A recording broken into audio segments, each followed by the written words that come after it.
everybody! How are you all doing today? It is the first in like a multi-day this week stream. I feel like I probably could have said that better, but yeah, brain. Hello. But yes, today we're gonna be finishing up the little after chapter stuff for Uminaku. And then we're gonna be getting some milk. 25 days in a row. Oh my gosh. No, that would be if I'm doing like a subathon type thing. Which I don't know. I don't know when I'm gonna do one. I want to do one eventually, but like I don't know. Because I feel like it would be a good idea to have like a celebration thing for like being able to stream more often. Because this week I just got lucky. I was just like, man, I'm probably gonna just be able to stream on like Wednesday and Thursday. But like, I got really lucky and I can stream for like 5 days in a row. Let's see. Yeah. But yeah, one day perhaps. Okay, let me see. I keep forgetting that I have stuff set up differently with my stream deck. Okay, we get to go over here. And then we're gonna do the little tea party and then the question mark tea party. Okay, let's go. It's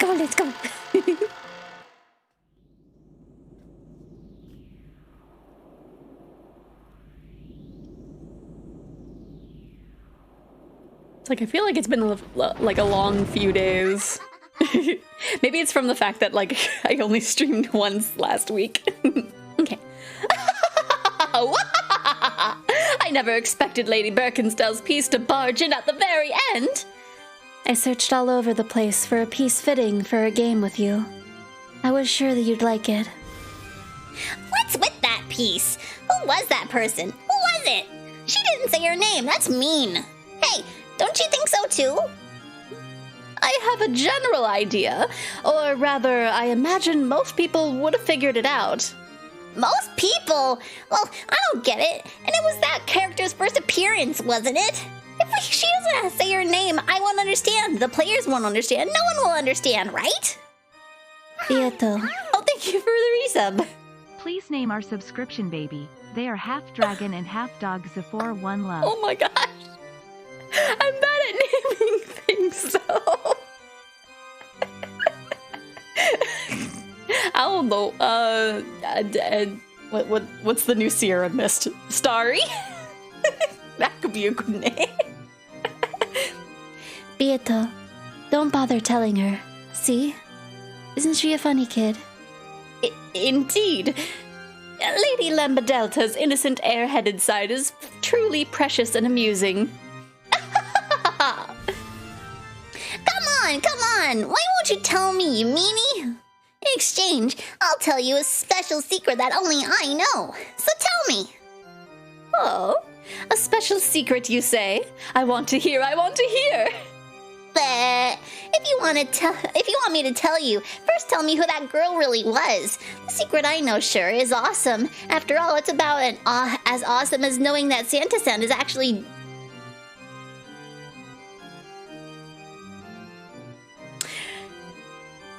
Lambadelta.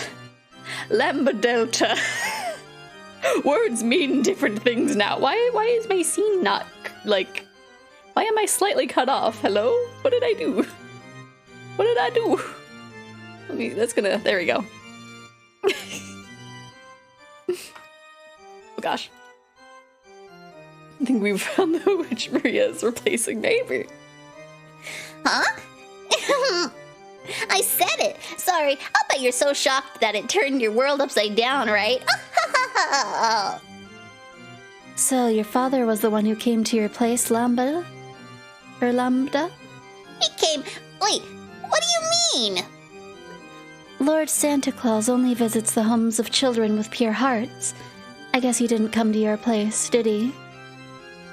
Well, Lord Santa Claus is gracious. Unless you're a really bad scoundrel, he'll give you a present. After all, he even gave them to me. As you grow and your heart is hardened, he stops coming, doesn't he? How old were you, Vieto, when he stopped coming? Indeed, he kept coming until I was about 12. When my maiden's heart awoke, I quickly got somewhat embarrassed about Lord Santa coming. After I wrote thanks for everything, that's enough. So make sure you splurge on the last set of presents. He stopped coming. Oh, and I was looking forward to it too. How old were you when he stopped coming, Lady Birkenstell? I was pretty wild. It happened fairly early. I think when I was about 9. Something about that beard really irritated me, so I waited in my futon with some sewing scissors ready, trying to cut it off.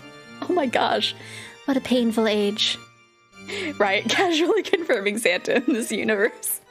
There's quite a lot of things in this universe. I mean, Toho is in this universe when, like, canonically, like, it didn't come out until, like, the 90s, I think. I think that's when the first... I'm pretty sure that's when the first Toho came out. The first Toho is definitely very different than current Tohos, but you know. So, as far back as Lady Lambadelta can remember, Lord Santa Claus never came to see her, huh? He usually comes until the last year of elementary school or during middle school. Maybe we should take her to a doctor. I hear that being too precocious can have negative side effects on the growth of the mind and body. Yeah, you can definitely see some of those negative side effects. Waiting for Vocalite to be confirmed, right? Hey, what are you people talking about?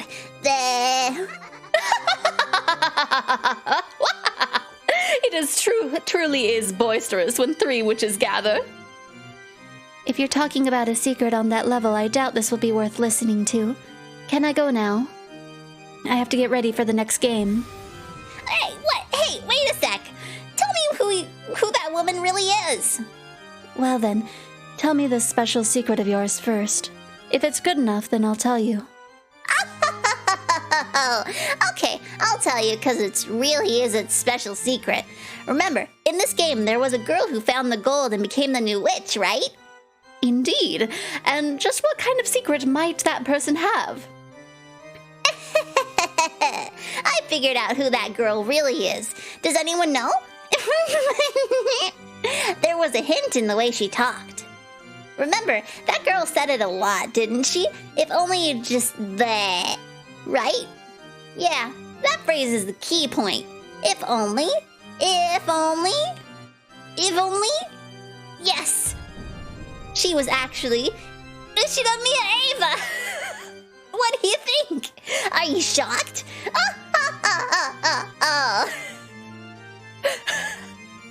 Oh, I never noticed that. To think that there would be a hint in a place like that. You're a real good sport, Beato. This kid tends to get, whoops. I guess that's Birkenstock. You're a really good sport, Beato. This kid tends to get full of herself, so try not to overdo it. See you, I'm leaving. Wait. It's not fair if you just listen to my secret and don't tell me yours. No tell me who way. she really I is. can't believe this. Your secret was so amazing that mine just wouldn't match up. So in exchange, I'll teach you a special secret.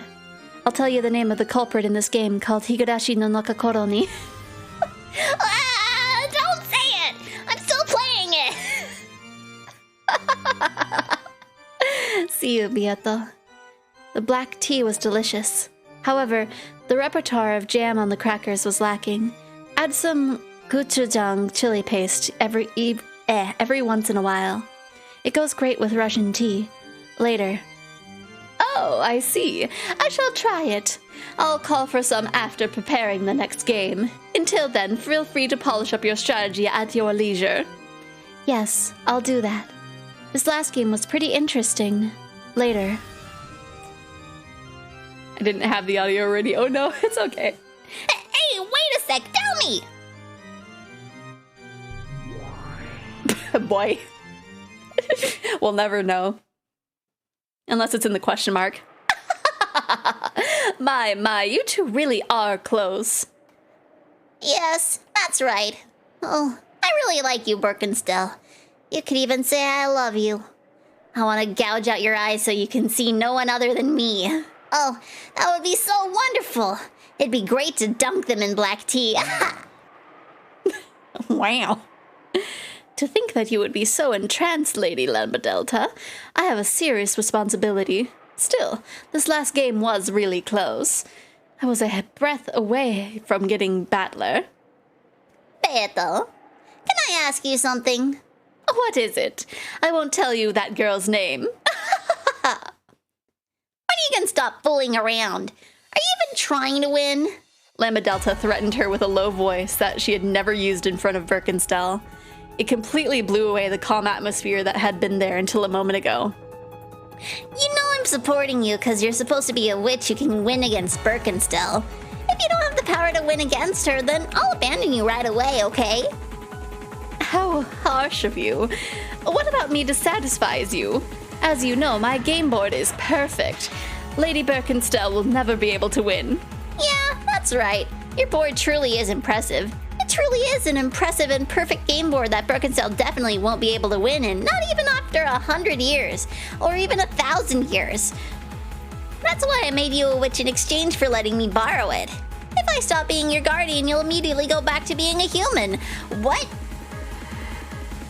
Make sure you don't forget that no matter how much incredible magical power you hold, you are nothing more than a temporary witch. I understand. I'm grateful to you. Don't speak so casually to me. I'll forgive that when Birkenstell's around, but not when she isn't. I'll bet you've started to forget how much you owe me. That is not so. You really are disgusting. Go ahead and talk the way you usually do, but be mindful of what you say. I have a surprisingly short temper, you see. Indeed. Temporary witch for the last 1,000 years. I mean, with how long witches last, or like live, I guess, I feel like that's probably like maybe a week, maybe a month equivalency. Let's get back to what we were discussing. Your game board truly is perfect. You should be able to defeat Birkenstell without any trouble. But that kid won't surrender easily. She'll challenge you over and over. That is no problem. It has been certified by you, Lady Lambadelta. My game board is perfect. Yeah, that's right, it's perfect. But are you, the player, perfect as well? What do you mean by that? What do I mean? That's what I want to hear. You play around a lot in your game. Sometimes that ends up confusing Birkenstell, so at first I thought it was some special strategy of yours, but I get the feeling that's not quite true. Rather than toying with the opponent in a match you can win, you don't actually care about whether you win or lose, right? Ridiculous. How could that be? You know what? Your role is to make Birkenstell surrender. In other words, that means being the victor in this game for all eternity. As long as you keep trying to become the victor with certainty, then I'll give you my power as the Witch of Certainty. However, if you win in a way that doesn't eliminate any possibility of your loss, that's a different story. Beato? Beta? Lambadelta? Of course, this is a game. Just as Lady Birkenstell would lose when I win, I will sometimes lose when she wins. The possibility of loss always exists, therefore I will... This is why you're useless. There's no need for you to be on a game board. You just have to be a bird cage that can lock Birkenstell up here for all eternity. What's the role of a bird cage? Making certain the little bird inside never escapes. What's a bird cage worth if it has cracks that sometimes lets a bird out? Of course. Games exist for the purpose of winning, and it is possible for me to lose.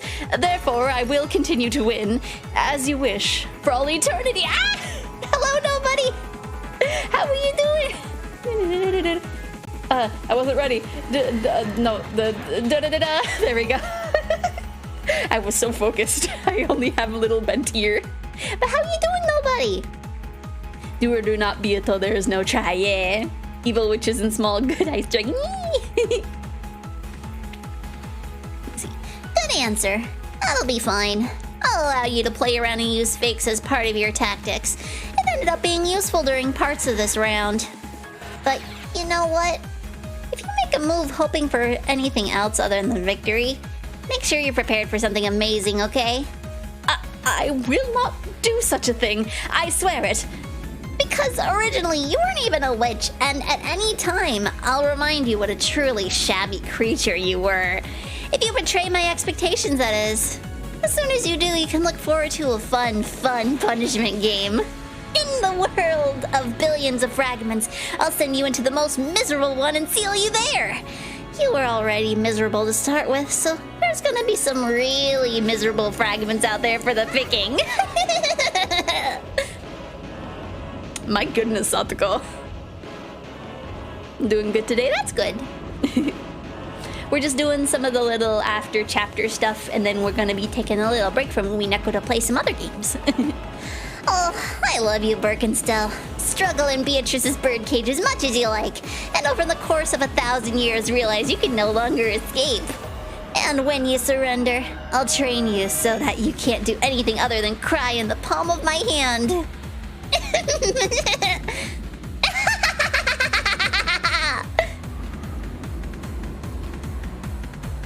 Just do the classic.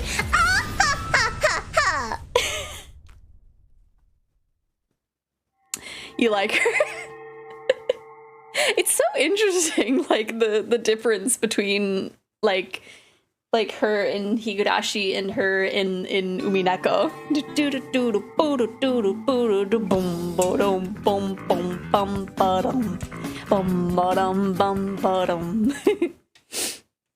She learned not to be a pathetic whiny kid and learned how to be a yandere. Okay, there was my hydrate. And then my stretch. Hi, Majima. There you are.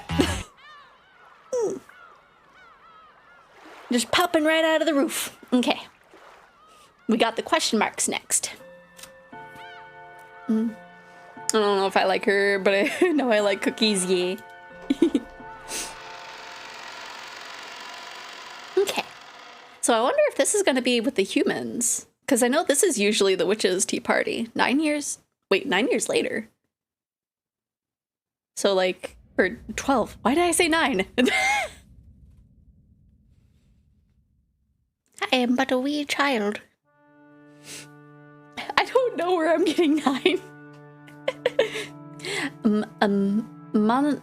Monotonous electric... Monotonous electronic sound kept on repeating. The room was colored with hygienic tones, in other words, an emotionless white. It was a room at a certain university hospital. Neither her doctors nor the person herself had any doubt that this room, which had a price so high that no commoner could afford to spend a single night there, would be the last room she ever saw. Was the person on the bed Eva? Even if someone told you that was so, she was unbelievably aged and worn out. The well-built man in a suit waiting in the corner near the door was having a whispered conversation through an intercom with someone outside. Monotonous.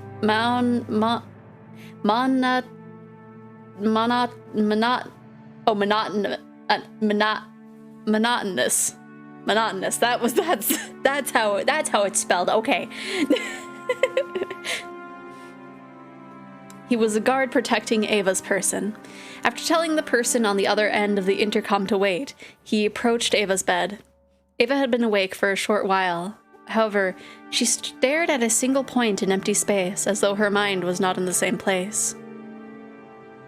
Ange-san has arrived in the lobby below. Should we let her pass?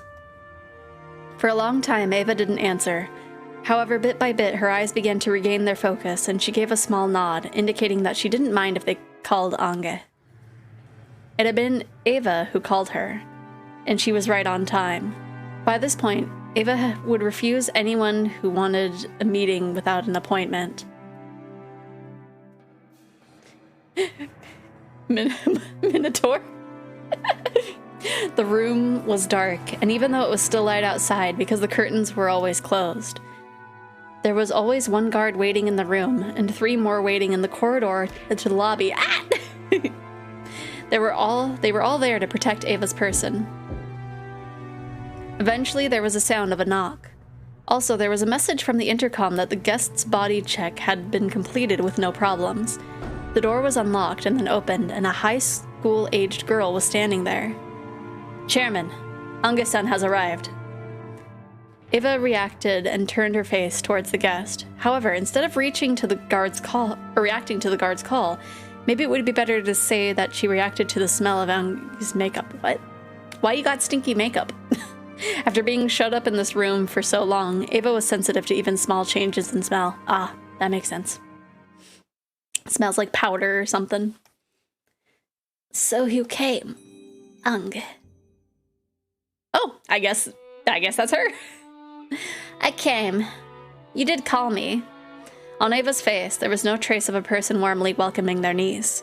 And on Ange's face, you couldn't see the expression of one pleased to meet their aunt. Eva waved her arm, which had grown as thin as a withered branch, and motioned to the guard to leave. Of course, her first line is, I came. Oh no. The guard bowed silently and went into the hall. It's not only stuffy, but dark too. Can I open the curtains? Is your plan for that hitman you hired to shoot me through the window? I wish I could get hired to assassinate you. All I'd have to do is relax at home for a month and the job would take care of itself. Their discussion was quite morbid for an aunt and niece. However, they didn't look like they were joking. At the very least, Eva believed that someone was after her life. All of the Ushinomiya family's massive fortune had come into the possession of Ushinomiya Eva. It was said that this fortune also included the 10 tons of hidden gold that Ushinomiya Kinzo was rumored to have hidden. While this vast wealth lay in Eva's cunning, sly, and suspicious hands, no one was able to complain. But it was rumored that as soon as it was passed on to Ange, who was no more than a young girl, certain people were plotting to snatch it away. By now, Eva and Ange were Kinzo's only descendants. If Eva died, all of the wealth would go to Ange. And if Ange were to be killed as well, that wealth would go to the family of Ange's mother, Kirei. Oh, okay. That's right, okay. In this sense, not only Eva, but Ange as well, were in a position where it wouldn't be odd at all for them to be, at all for their life to be targeted by some unknown person. Yeah, or like stepsister, I guess. Oh no, I can see it now. He's gonna flirt. He flirts with cousins. He's absolutely gonna flirt with a half-sister. And Eva had hated Ange for a long time. This was because she knew that after losing her only precious son, George. Oh no! Heckin' battler. The inheritor of her own wealth would be none other than the girl who had been absent at the family conference 12 years ago, and who had survived. Eva shunned Ange, disliked her, and even hated her. She isolated Ange in a special school and separated her from the youth and happiness normal people have, trying to keep her as a pet until death. However, Eva had succumbed to an incurable illness, and ironically, her remaining life was estimated to be the same as Kinzo's had been at that family conference 12 years ago. Both Eva and Ange hated each other. Even though they were each other's last blood relatives, they hated each other so much they hoped the other would die quickly. And why did you go to all the trouble of calling me? I don't have much time left. These quack doctors still can't detect any of the poison that's filling me up. I know. I'm sure it's some secret assassination drug used by the Soviet KGBs. Oh, I'm gonna be killed. Isn't that great? Very soon I will die, which will surely be quite a load off your back. What a pitiable person. It's like Ava's having the heckin' Hinamizawa disease, where she feels like maggots in her blood. This always happened. They immediately deviated from the main topic, distorting it into a more unsettling discussion. Eva, who was absolutely paranoid, believed that someone was always after her life. And in actual fact, after inheriting the vast wealth of the Ushinomiya family, she had used wild methods just like Kinzo had done in the past, repeatedly making money by any means necessary and creating many enemies along the way. With a massive supply of capital, she had plotted to aggressively buy businesses that were starting to have rapid growth, making them buy it back at a high price under the guise of reconciliation. Ironically, it was the same type of action that her husband's company had been hit with 12 years ago. She had repeated this constantly for 12 years. She had also earned a lot of hatred. If her husband had heard of this from beyond the grave, he might have defended her, saying that the loneliness from losing her family fueled her actions. However, of all the people who knew her now, none would defend her. For some time, Eva eloquently spoke of how her life was being targeted, listing off names of people who hated her and sneering at the fact that she still hadn't been killed. Even though Ange heard her own name included in that list, there was no particular change in her expression, and she waited indifferently for Eva to tire herself out. You see, I really hate you. I'm honored. Same here. I built this future for George's sake. To think that it would be snatched away by you. To think that it would be stolen away by Rudolph's daughter. I can't bear it. To think that I would have my fortune stolen away without even leaving behind a child that I cannot forgive. If only you just give all your fortune to charity. What about those religious people you used to go so far out of your way to find? They all say the same thing. My excessive wealth has become a burden to me. And they always say something about how I need to give it up and cleanse myself. Then I thought of something. I stopped donating. For a time, Eva had searched for the founders of several strange and new religious cults, perhaps seeking peace in her heart, but they gave her heart no relief. And if anything, they ended up increasing her paranoia further. If you have too much money, why don't you start buying up thoroughbreds and make some corned beef? What? I'm suspicious why we're not seeing old Eva. Probably because they just didn't feel like drawing an older one. Because it's probably, like, this is probably the only scene where she is old. I've thought of something even more interesting. I've worried over it a lot. What could I do to make things horrible for you? I thought about killing you. I also thought about erasing all my wealth, leaving you penniless and selling you off to a slave trader or something. Wouldn't that be wonderful? You'd have your arms and legs chopped off and be forced to take customers until you died. What? That's... Ava, I know you hate each other, but like... What? Ah, that would be so wonderful. Is this fun for you? Oh, yes, it is. It's fun to scare you, but very soon I will die. So I thought about how I might continue to cause you pain even after my death. Then, it was surprisingly simple. I called you because I wanted to talk about it. I have midterms coming up. Keep it brief. The tension between these two is palpable, right? I have decided I will have you inherit all my fortune. Oh? Not only that, but I decided that until the very day I die, I'll expand that fortune as much as I can, inflating it to massive proportions before having you inherit it all. Can you even imagine what that would be like? I don't get it, because it's stupid. That's right, you don't get it, do you? Look forward to it. It really is fun being rich. Every day yokai from across Japan come to play. From now on, your entire life will be followed by talk shows and weekly magazines. The media will criticize me no matter what I do or don't do. If I donate, they'll attack me for being... that word. Borgias? Borgias? That doesn't sound right. And if I hesitate, I'll be abused as a miser. Oh, every day really is wonderful, you see? I decided it'd be great to let you have that kind of life when you're so young and have so much ahead of you. Bourgeois? Oh, jeez. Bourgeois. Doesn't that sound absolutely wonderful? Don't make me punch you, Oli. Right? Looks like the public's opinion on you. Let me have some of this.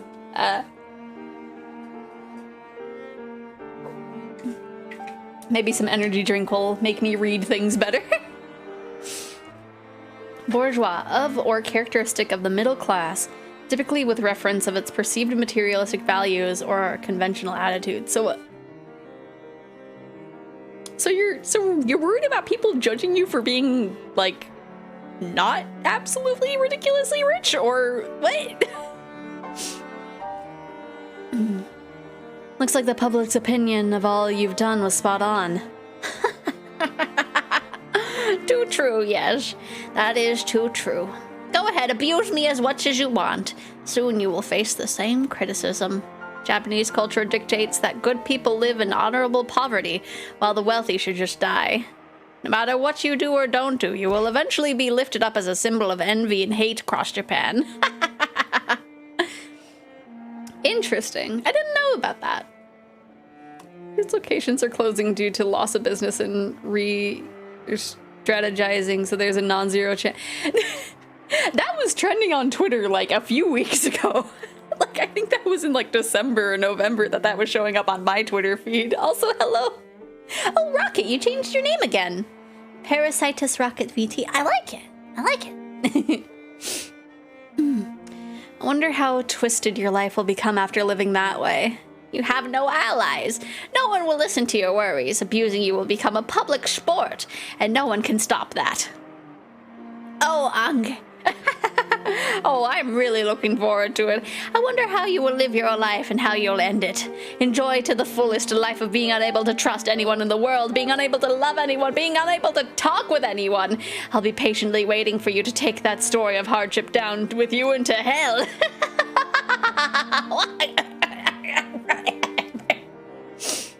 Her insane laughter turned into a painful cough. Without changing her expression in the slightest, looking completely unconcerned, Ange stared at the only survivor of Rokenjima. How far behind is my Twitter? Probably a lot. Goth girl and femboys, ooh. Yeah, if they... Honestly, like... If they do re-strategize to being, like, femboy hooters, like, no joke, I might consider driving 6 hours to try it. Because the closest hooters to me is 6 hours away. But, you know, it might be something to try if they do rebrand to femboy hooters. Perhaps because he found the violent coughing suspicious, the guard gave a short knock on the door and rushed in at the same time.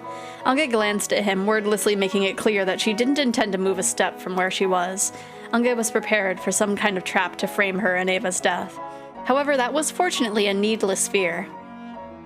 As the guard rubbed Ava's back, he poured hot water from the thermos into a mug. As he did, Ava kept coughing, apparently in pain. Ange figured that this was probably the last she'd see of the Rokenjima witch's final days. I'm more concerned that Zeph knows the exact distance of the nearest. No, like, okay.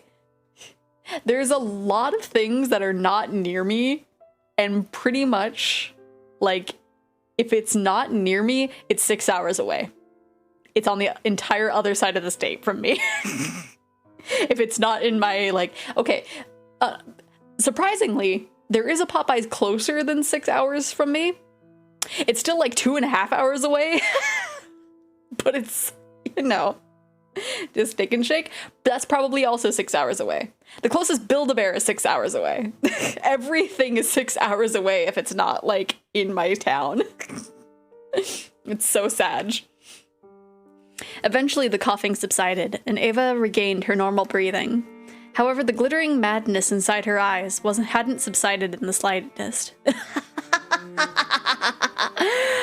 Now I will give to you that cursed mass of gold in the Ushinomiya family headship, as well as the name of the Golden Witch Beatrice.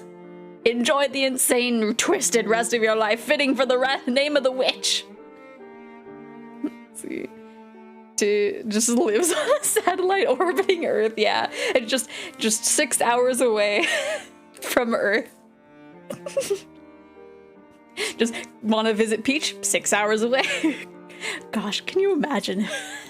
That would be so much more convenient than, like, I think it was like 18 hours of a drive. I don't remember. It was a very long drive, and we had to pass out immediately after getting the hotel. I don't need that. More importantly, tell me, on that day, what happened on Rokenjima? I don't believe it was an accident. Tell me the truth about what happened that day and why father and mother and Nissan died. Oh yes, that is the best way I have to harass you, isn't it? What happened on that day? What happened on this day in 1986? You want to know what they said before I died, right? I won't tell you. I'll leave behind that cursed gold. But you know what? I'll take the truth you seek with me to hell. That's the best way I can torment you. Oh, are you mad?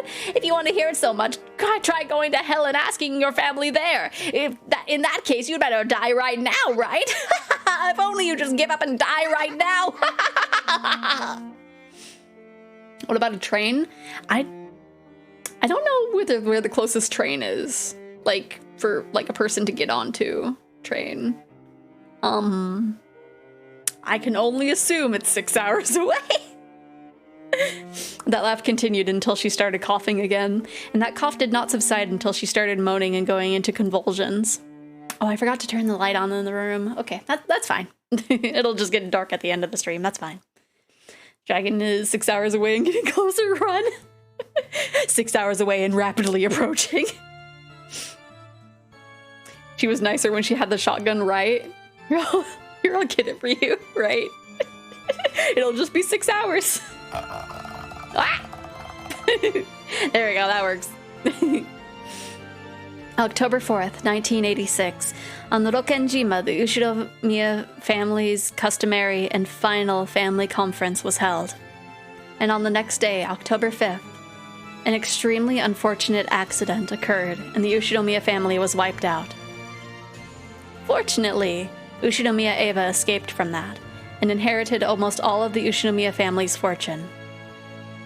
However, due to the many turbulent rumors surrounding the Ushinomiya family, the way Eva acted afterwards, and her unnatural actions at the time of the unfortunate accident, the public was in an uproar over whether this might have been a conspiracy to get all of the inheritance for herself.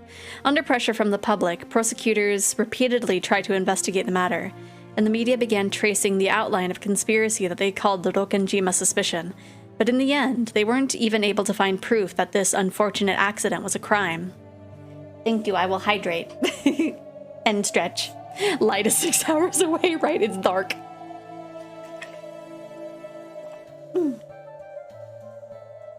Okay, let me get a little stretching.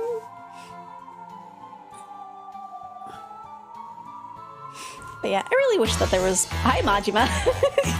I really wish that there was a Popeyes closer by. I've only had Popeyes while visiting Peach, and it's just so good. Why does heckin... What is it? Why does Chick-fil-A exist when Popeyes exists? Popeyes is so good. Why do we have homophobic chicken? However, because the media continued to give the impression that the Rokenjima suspicion was the conspiracy of Eva's, public opinion began to believe that she was the true culprit.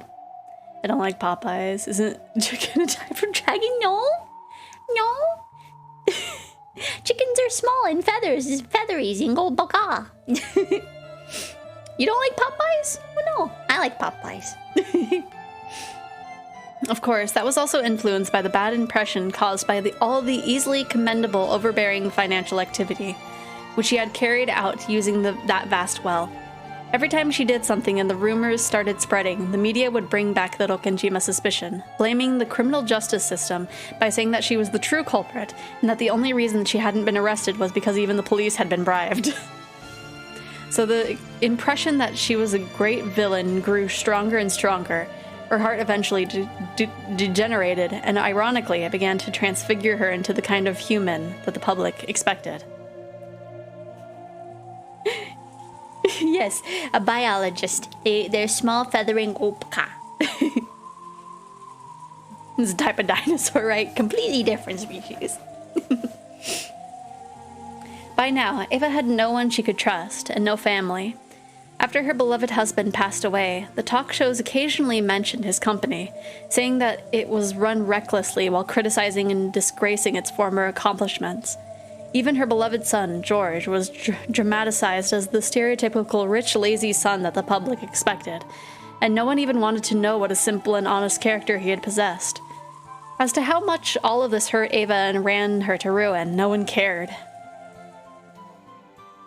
Rudolph was too busy asked to run a company. Well, I mean, Ava did kill everybody.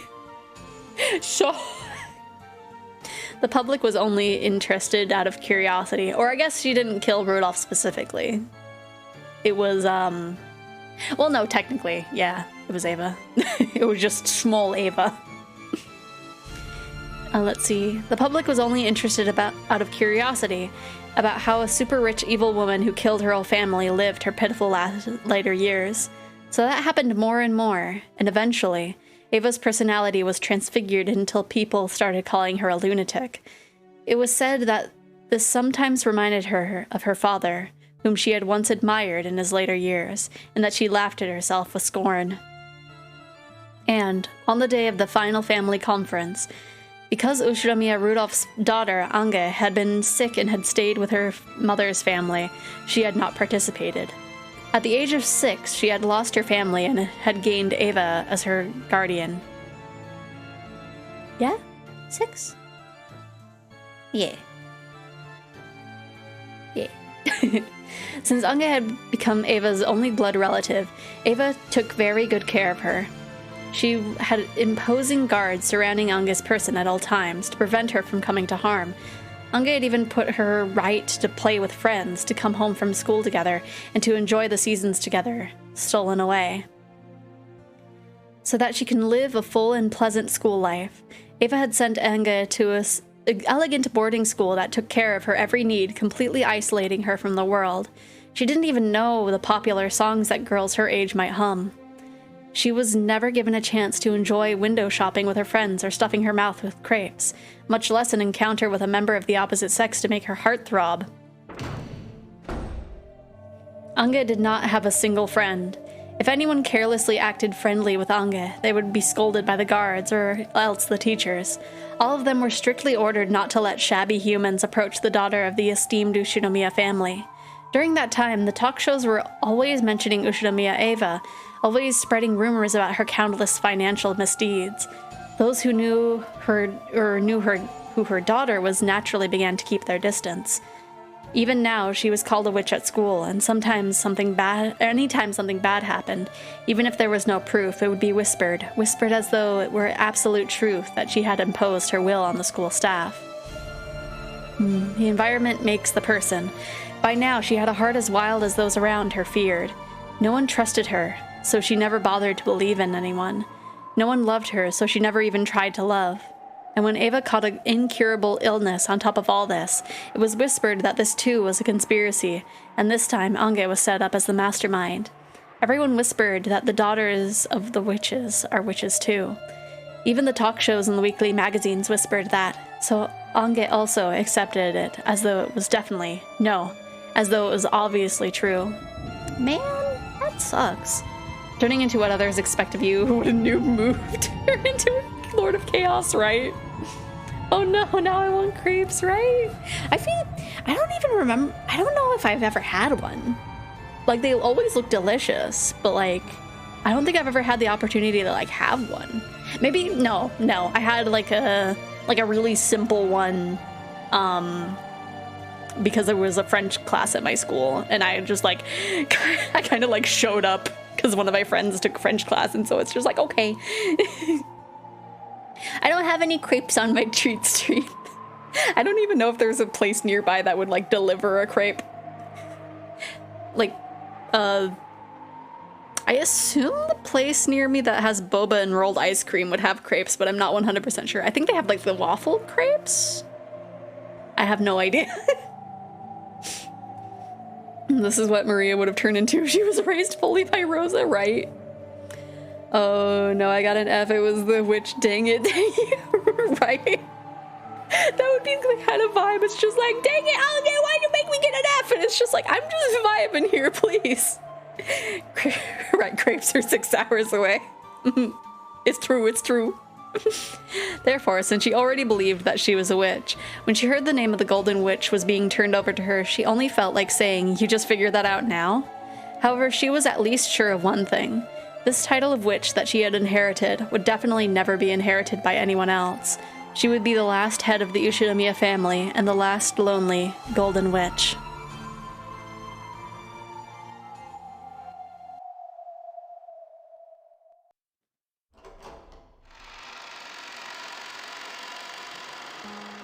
Ange could be seen on the roof of a skyscraper. Ange? Ange, what are you doing?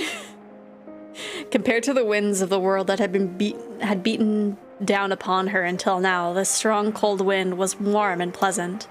Below her lay a beautiful nighttime scene and a dazzling river of red and white lights. It was supposed to be clear out that night, so there really should have been countless stars stretching over the sky. Misa standing on the bridge, oh no. However, the light from the ground was too bright, so that you couldn't see them at all. Ange couldn't help but think that what she truly sought must lie at the unseen starlight. The world of reality below her looked so far away from here. She could imagine that this place was the closest to the world she really should be in. There was only one thing that Ange cursed. For Ange? I don't know. It would be. Yeah. Why had she not been able to go to the family conference on that day 12 years ago? Even though, if she had gone, it would probably have been possible for her to stay with her family forever. Lately, she'd been dreaming about her family over and over again. The person I was 12 years ago calls out frantically, urging them not to go to the family conference. But both Dad and Mom are too far away and my hand won't reach them.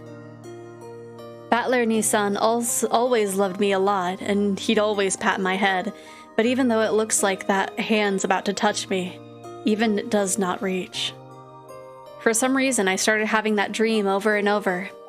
Every time I had that same dream, I uselessly tried to stretch out my hand even more forcefully, over and over and over.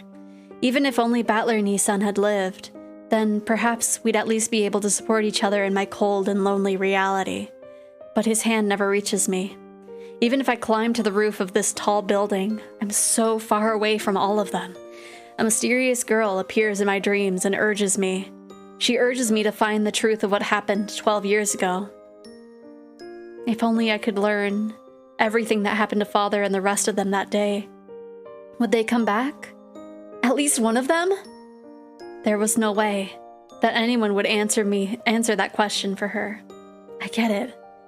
In this world, I have no family or friends, so let's go. Let's go home. To where my family is. No! No, we just met you! From the start, Ange's figure had been on the outer side of the fence. Oh no!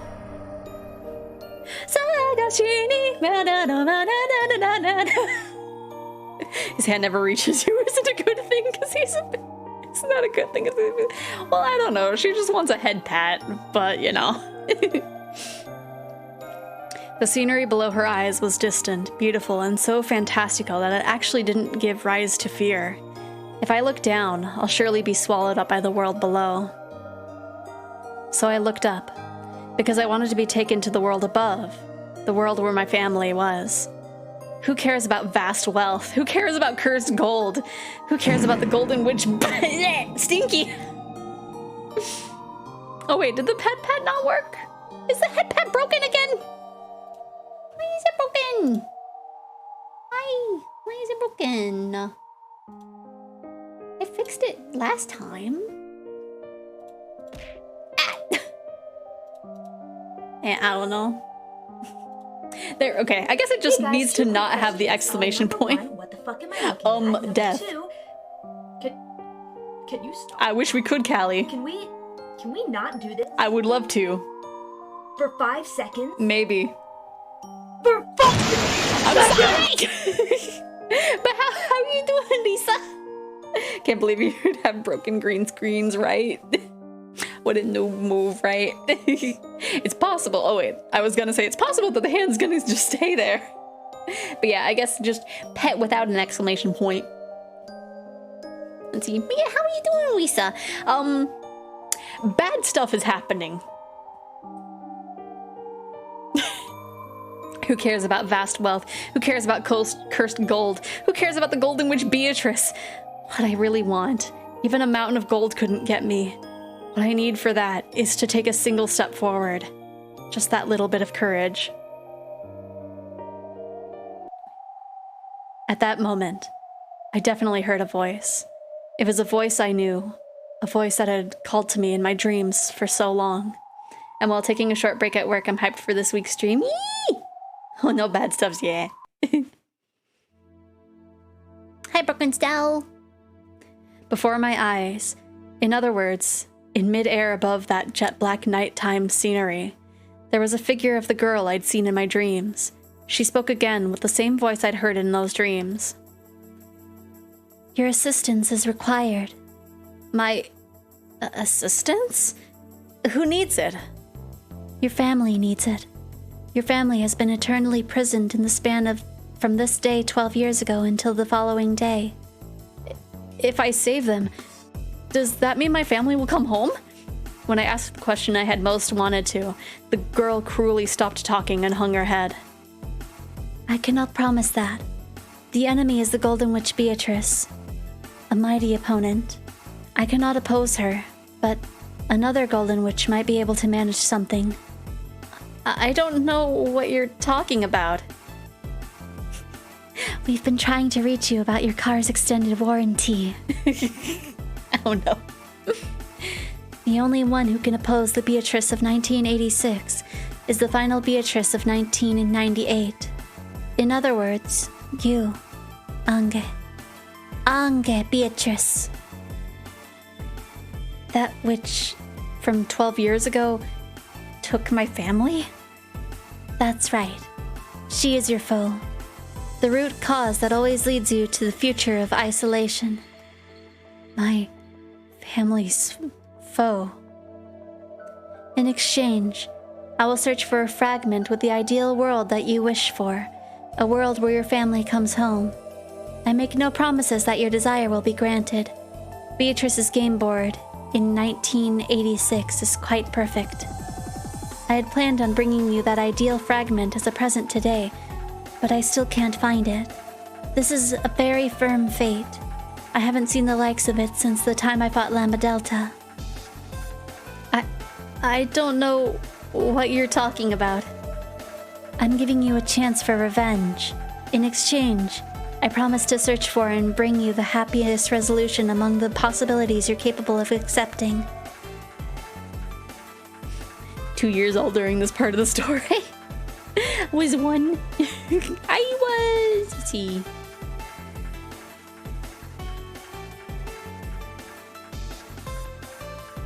I definitely wasn't in kindergarten yet. I don't think.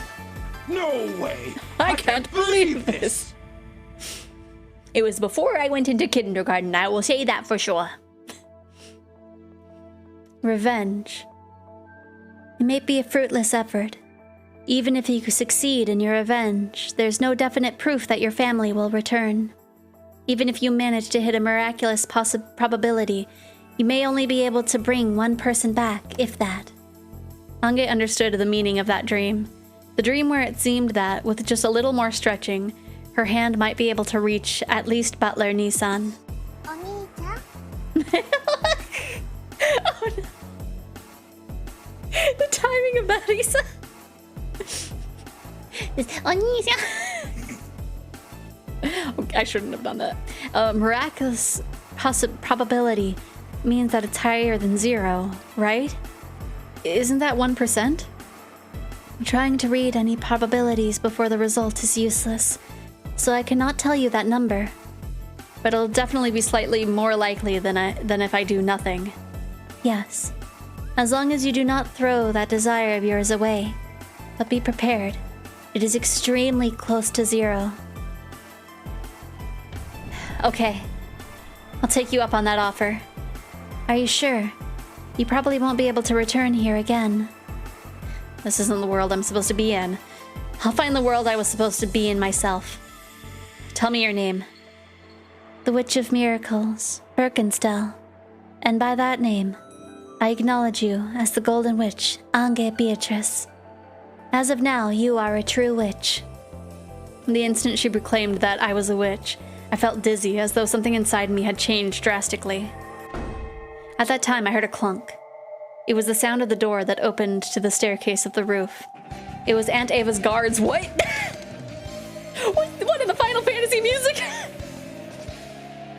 They're only guards in name.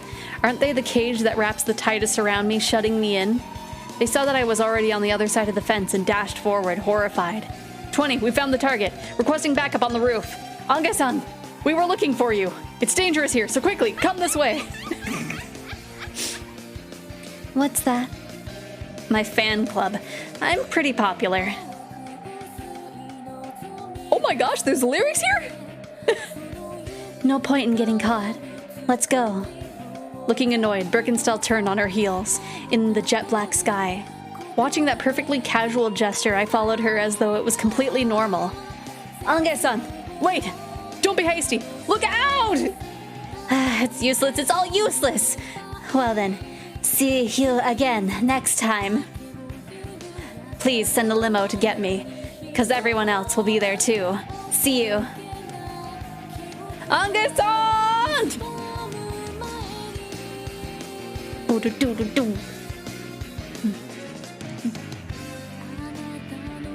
Remember, there's never an exact 0 chance of anything, right? The odds can be low, but never 0. Have fun at work, Lisa. Hopefully people treat you well. I know people at my work are starting to get sassy.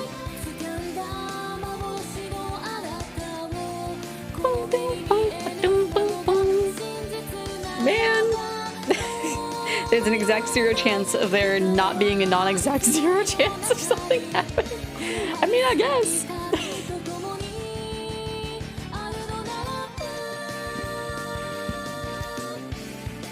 Let's just vibe to the song.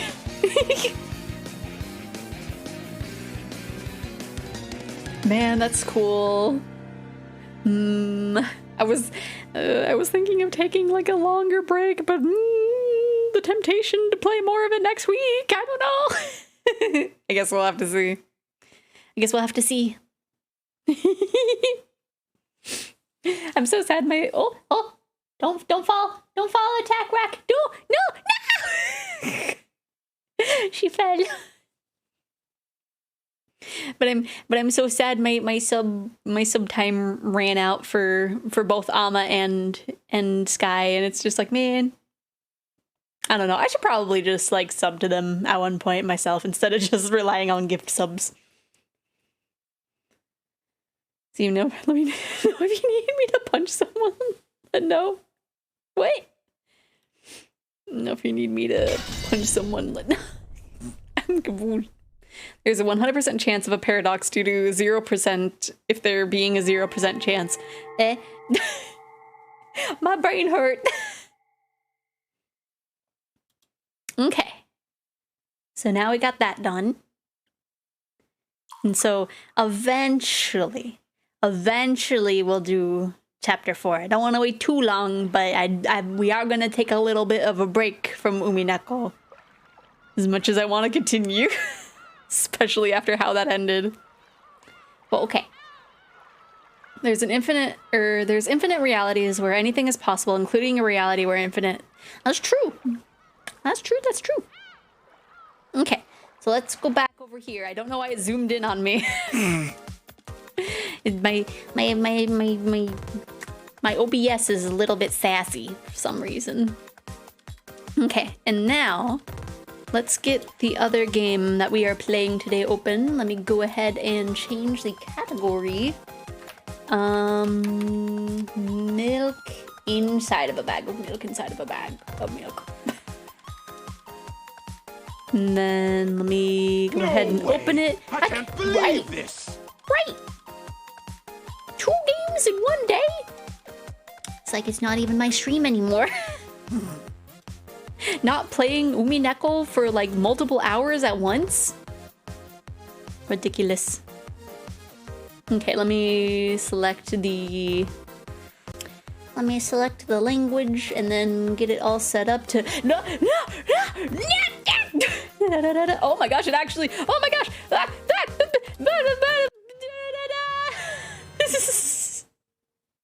That was not quite right, but you know, it works. If it works, it works. Okay, so this is heckin' milk inside a milk inside of a bag of milk inside of a bag of milk. I don't know what's going to happen. What's going to happen in this game, other than me tripping over my words. You just call me out. What do you mean? What did I do?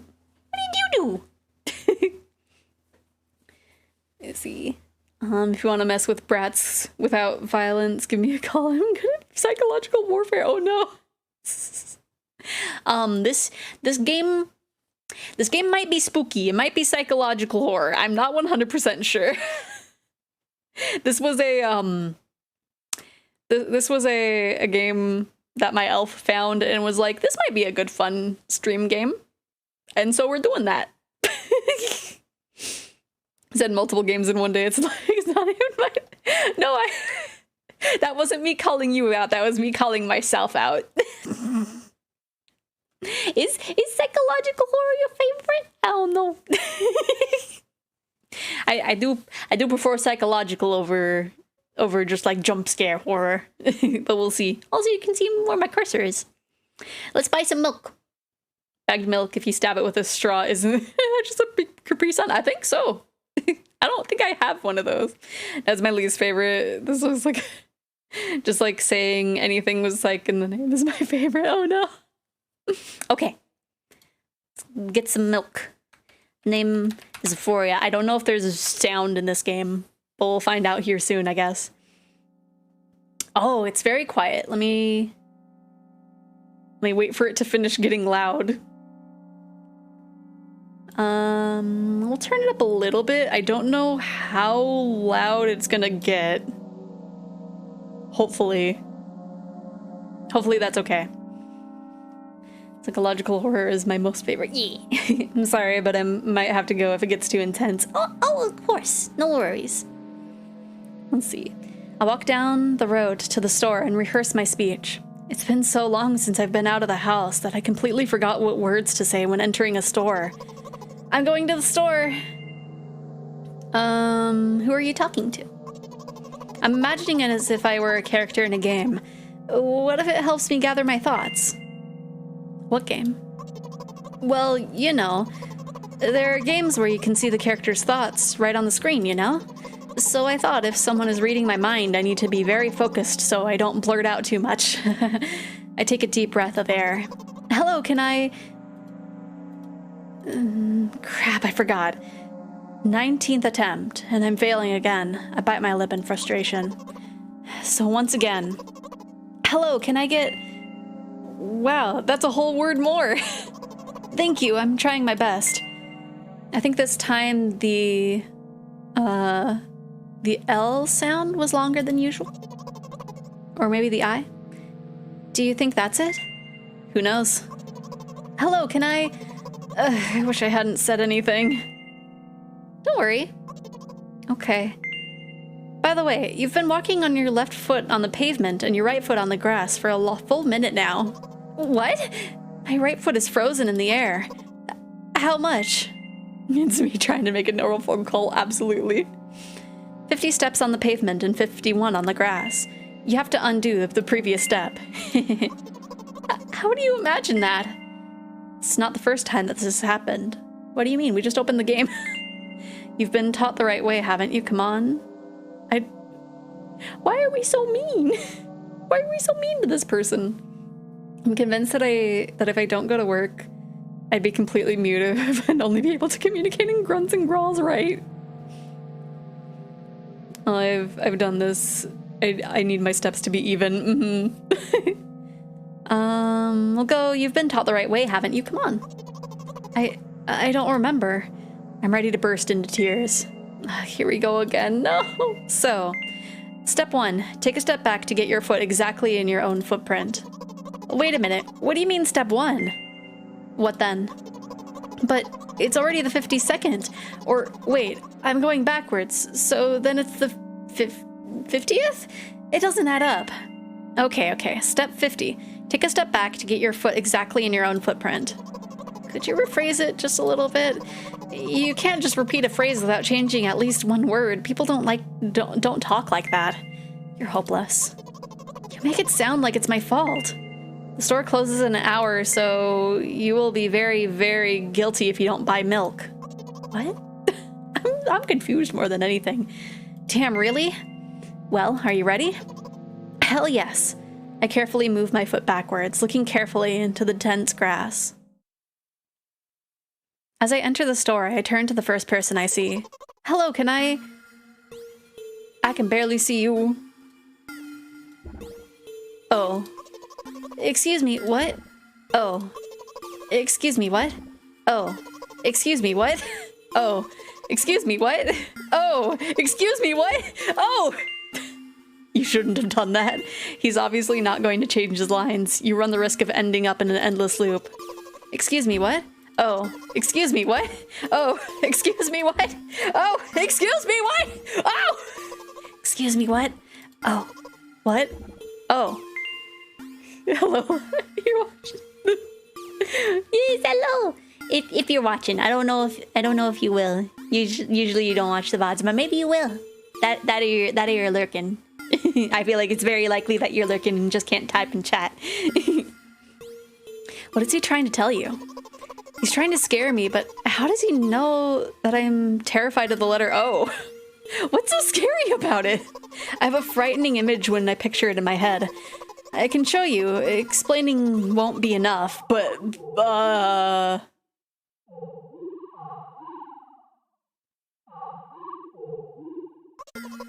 something like that. So I'll just continue to ignore his question. What? Oh. What? Oh. What? Oh. What? Oh. I gather all of my will into a fist. Oh? Oh. My interlocular shook and crawled away. You just repeated after him. And it worked. Do it more often. Like, right now, Lefty, very nice. Oh, I see how it's taking the psychological horror aspect. It's using obsessive tendencies and social awkwardness to play out the horror. Yeah. Wait, I said he crawled away. Did he really crawl away? I mean, I didn't even look in his direction. When exactly did you say that? Just now. Personally, I didn't hear it. Interlocular, a person who takes part in a conversation. Oh. You're just trying to distract me, but I know that my words were shown on the screen. I'm standing by the shelves. On the rack, there are bags of milk. We both stand, and the milk lies? Or maybe... Hey, slow down. Do you even remember why you're here? To buy milk. So buy it. Right here? What do you expect me to say? I guess something like not here? Getting on my nerves, not here, take the bag and go to the cash register. I guess the first sentence. And you, as if out of spite, didn't pause before the second one. You want to rob me of my little victories? I sigh and reach out to take the milk, or rather, the bag with the milk inside. Or rather... What am I willing just right here in front of everyone? Buy the milk? What? Or rather, a bag of milk inside a bag. Or rather, a bag of milk inside a bag of milk. Or rather, a bag of milk inside a bag of milk inside a bag. Or rather, a bag of milk inside a bag of milk inside... Come on. 15 minutes before the store closes, hurry up. I remembered what these games are called. Visual novels.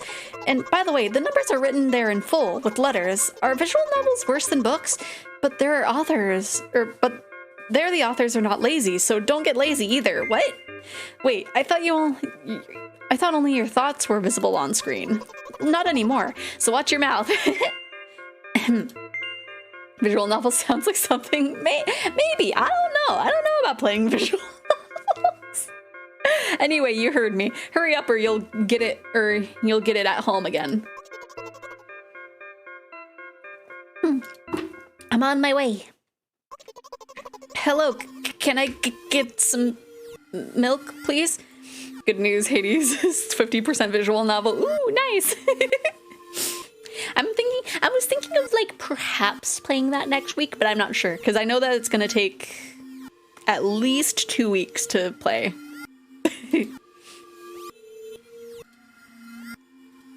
Hello. You have it. Give. I put a weighty bag on the register. Of course, not just the bag, but the milk too. Hi, can I have it, please? No. Please? No. But please, Mom will throw me out of the window if I get back without milk. No. Why not? Give more. But I don't have anything else. Hey. What? You pay for the milk. Really, what would I do without you? I take a crumpled bill out of my pocket and hand it to the cashier. He starts to carefully examine it.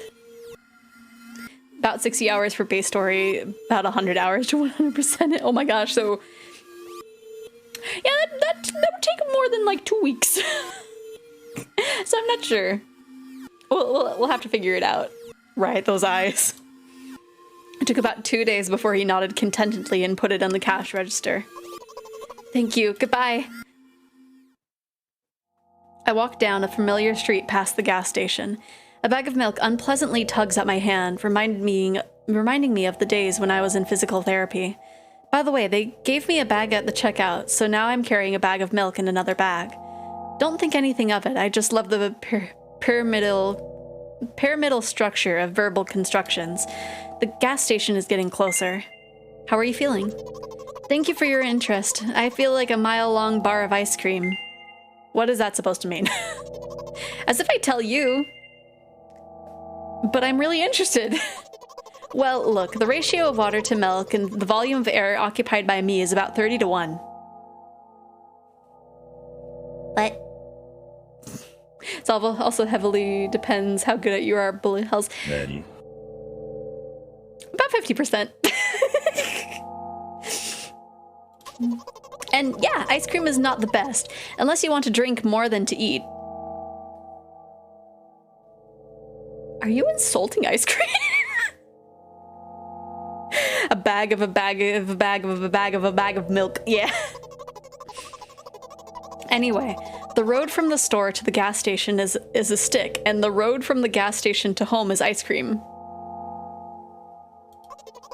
During today's walk, my body had been to every part of this path. Simple math. I don't see, but seeing is my only option.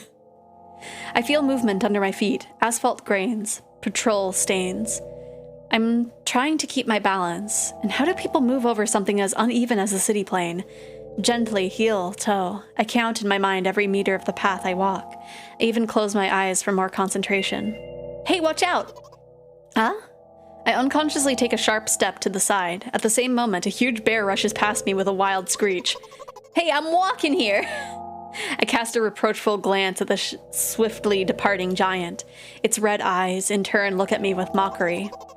Did you see that? How brazen! It was a truck.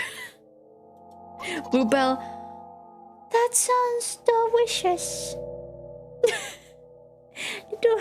Wait, I think I'm thinking of like the Blue Bunny ice cream, but like which kind of cookie? Is it like cookie and cream cookie, or is it like cookie dough cookie?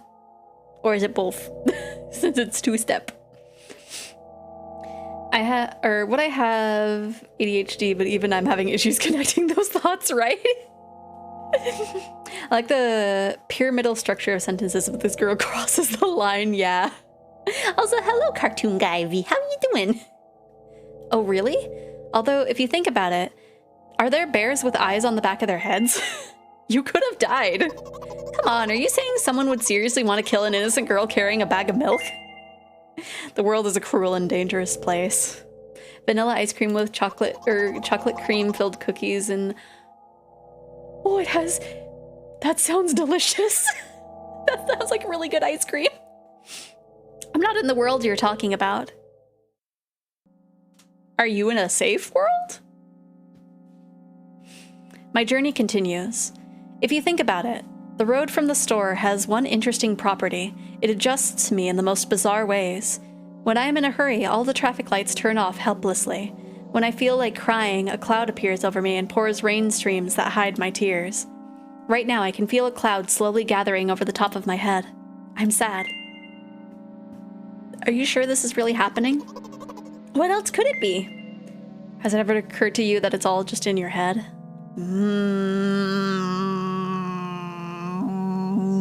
I don't know which one to go with.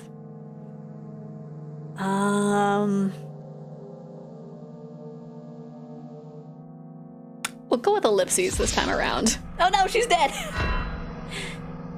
You know what? What?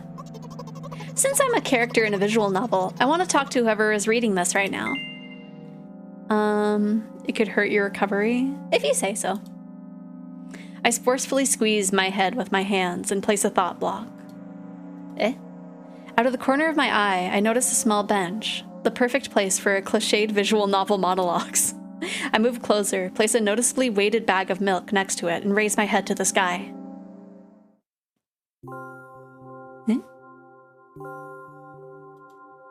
Listen, I'm a little embarrassed. I realize that I'm going crazy. The medications are becoming less and less effective, so ultimately, things will happen painlessly, I hope. Do you know what I'm talking about?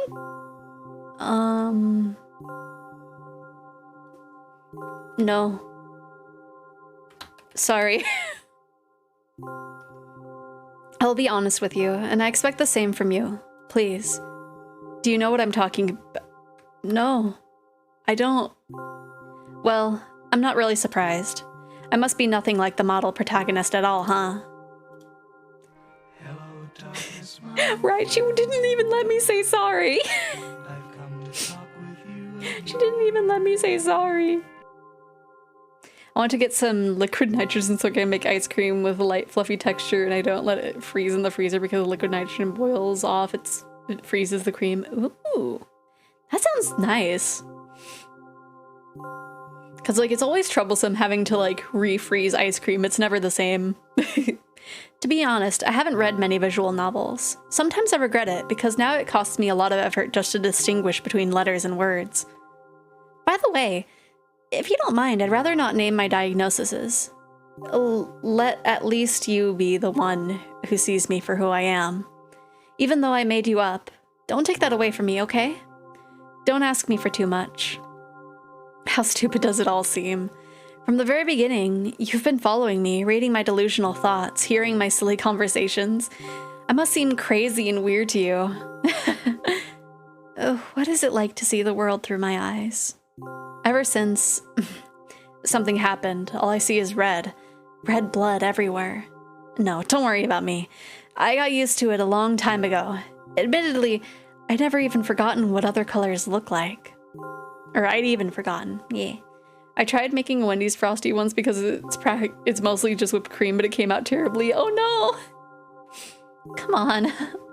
Like, I am curious as to what they do for Frosties, because those hit differently than ice cream.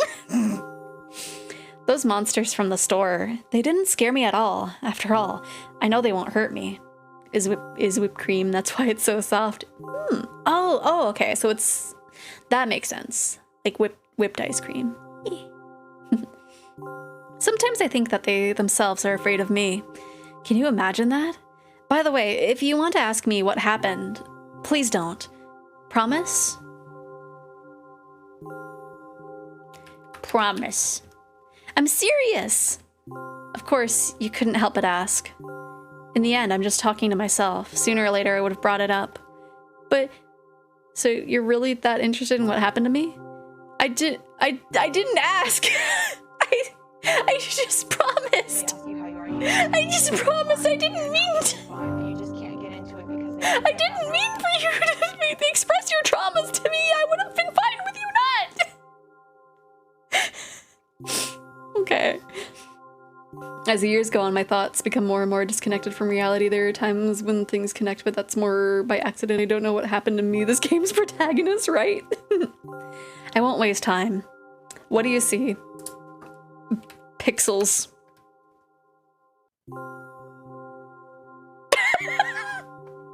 Anyway. This is my dad. Some of his parts, at least. We do have a very difficult family. But despite all the problems, I never would have thought. Sorry, I shouldn't have raised my voice. Anyway, he jumped out the window and died. This is my last memory. Then a long gap. Strange. Very strange. Today is the first time I've ever been able to buy something in a store without a major incident. Of course, the medicine helped me, however. I think it's more your merit. I kept thinking we mustn't screw up in front of the reader, or oh my god, what will you think? I don't know why I decided to become a visual novel character for the sake of going to the store today, but it really paid off. Thank you. By the way, it seems to me that there are some boundaries in our communication. That's how I like it. Oh, we don't have a box anymore. And yet, I've been so sad lately. I've been thinking more and more about what my life has become ever since my dad... Oh, well, you know. Day after day, it's the same thing. I've tried so many medications that I hardly feel any difference between them anymore. As long as they help keep me on my feet, I'm happy. But you know what? Today is a special day, because I have you. There's so much I want to tell you that you... That was really rude of you. What? What?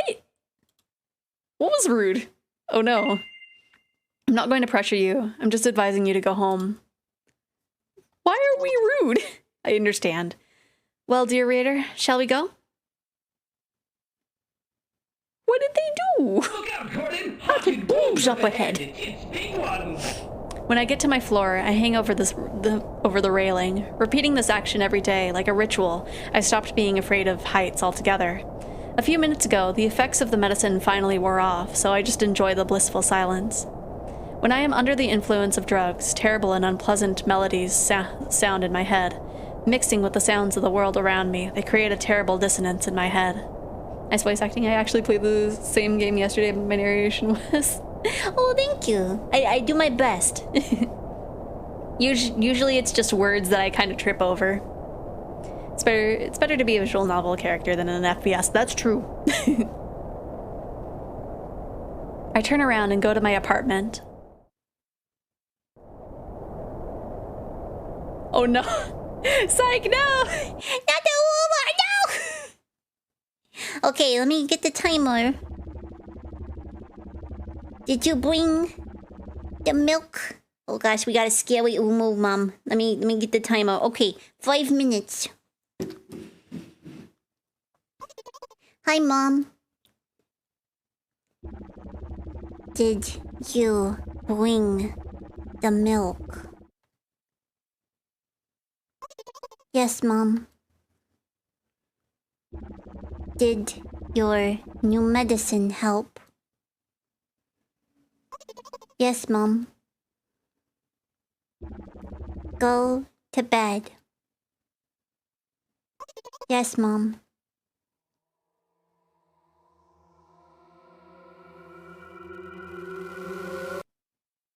Okay, bye. Oh, that was it. Well, there's other endings. Do we want to go for those? Do we want to go for the other endings? That or we can go for the other one. We can go for the other milk. The milk can be outside of the bag. That or we could just embrace the rudeness. Because that's what this version of us wants to do. I don't know why this game is hitting me harder than anything I've ever played myself. Oh no. Let's see. It's weird because it had us enter our name. But that didn't really do anything. So let's be rude, I guess. You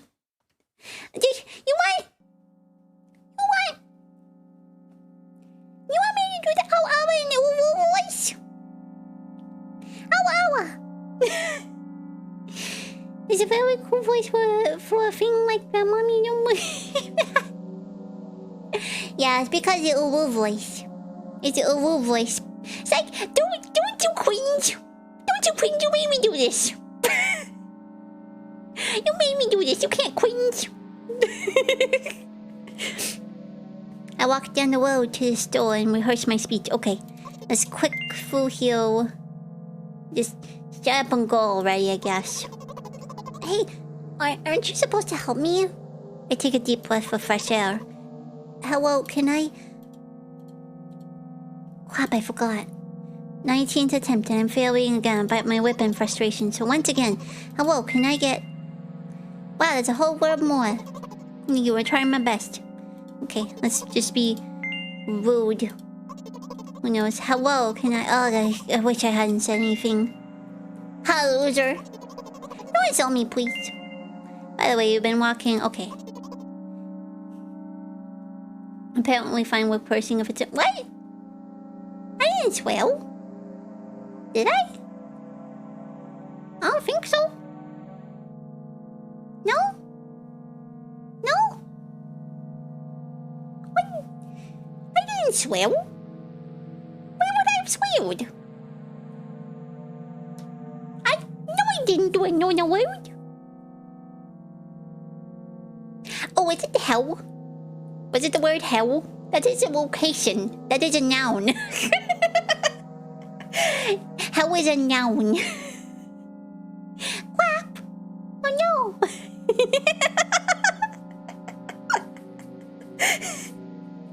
I don't know. I feel, I don't know. It's an AOU voice, so it's not the... I'm sorry! What? My Wi-Fi is frozen in the air. Okay, we did this already. We have to skim through. It's not the first time. You're still... No! I mean, I guess it's a verb. That do be a verb. Could be an adjective too, I think. No, I'm not gonna say it. Unless you want me to say you're so stupid. I have to say the lines. No, come on! Ah! You're so dumb. Oh no!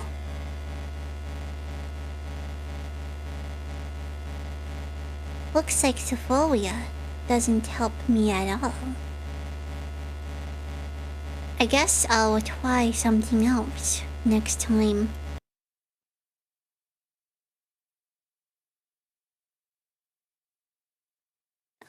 Oh, are we good?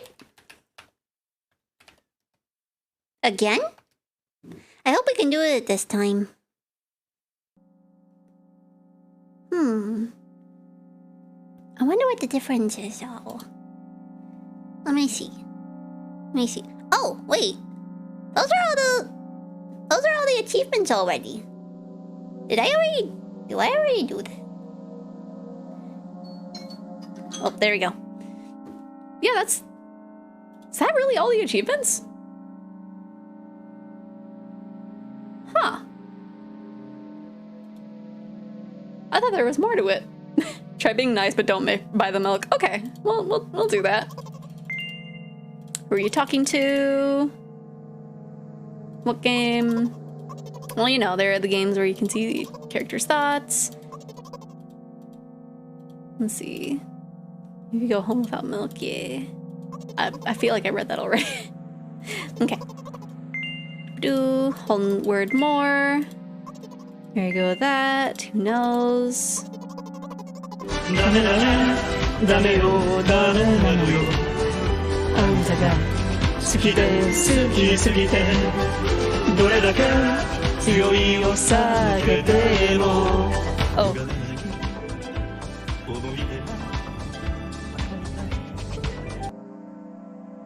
I just realized since this game isn't as loud, we probably don't need the extra boost of volume for that. Oopsies. Undo the previous steppy. Let's see, been taught the right way. Here we go again, so step back. We mean step one. Well, it's not just Rick Astley, but it's Rick Astley with Kazuma Kiryu's face. Let me see. Hopeless, okay. Because, yeah, I don't know if it'll let us not buy the milk, but we'll see.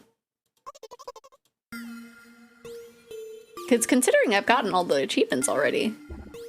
Sorry if I come off a bit more crude than usual. This game has put me on edge a little bit. Understandable.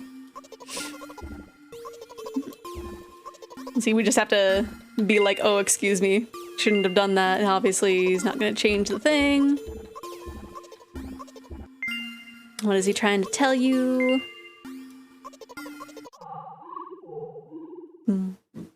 Just look at that O. Look at the O. Something like that. Okay. Yeah, I knew this game was short, but I didn't think it was this short. But that's okay. We might be able to do the milk outside of the bag of milk.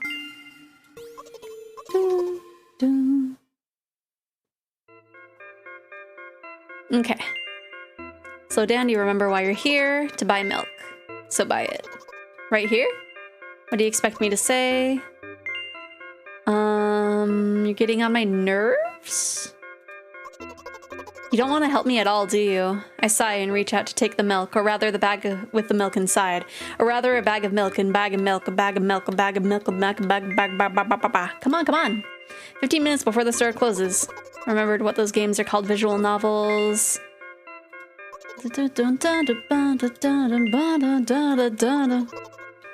On my way? Okay. So maybe we gotta mess with the cashier?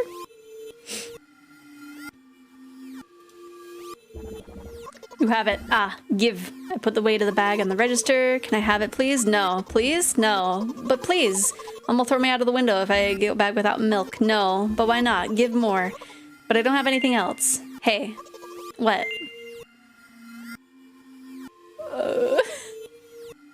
They hate you. Well, why? You're stupid and worthless, so you're not even capable of going to the store to get milk. I hope Mom throws you out the window, though. Even in flight, you'll think it's just a fun ride. Wow. I feel like she's gonna be like, this medication isn't working for me.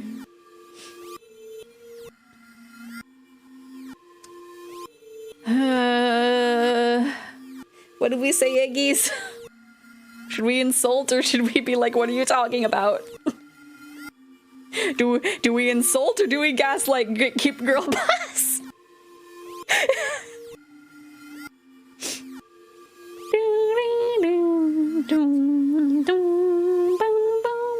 Because I feel like with the first one, it's gonna be like, this Xephoria again did not help us. Meanwhile, I would put on some chapstick, cause my mouth is hurting.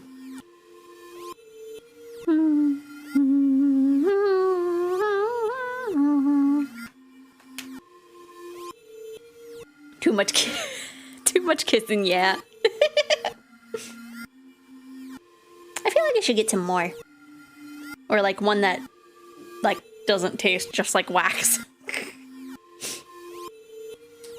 But this one's cute. I have a little round kitty one.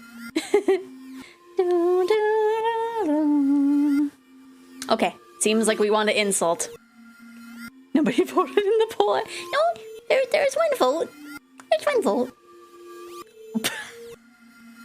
Okay, who waited until the last second to vote for Gaslight? My goodness. My goodness. Okay. Well, it was insult longer. Peace and love. What are you talking about? Okay. Well, well, are we going? What are we talking? Because it ended with the 2. It was ended in half and half. I have proof of it still. Okay, we're gaslighting, I guess. Nothing. You were pathetic. Why are you telling me this? I want you to die even more than Mom, though. She doesn't even see you as a living creature. To her, you're just a mote of dust that flies around this room endlessly. Ooh. They ask you how you are, you This is the only way to not buy the milk, though.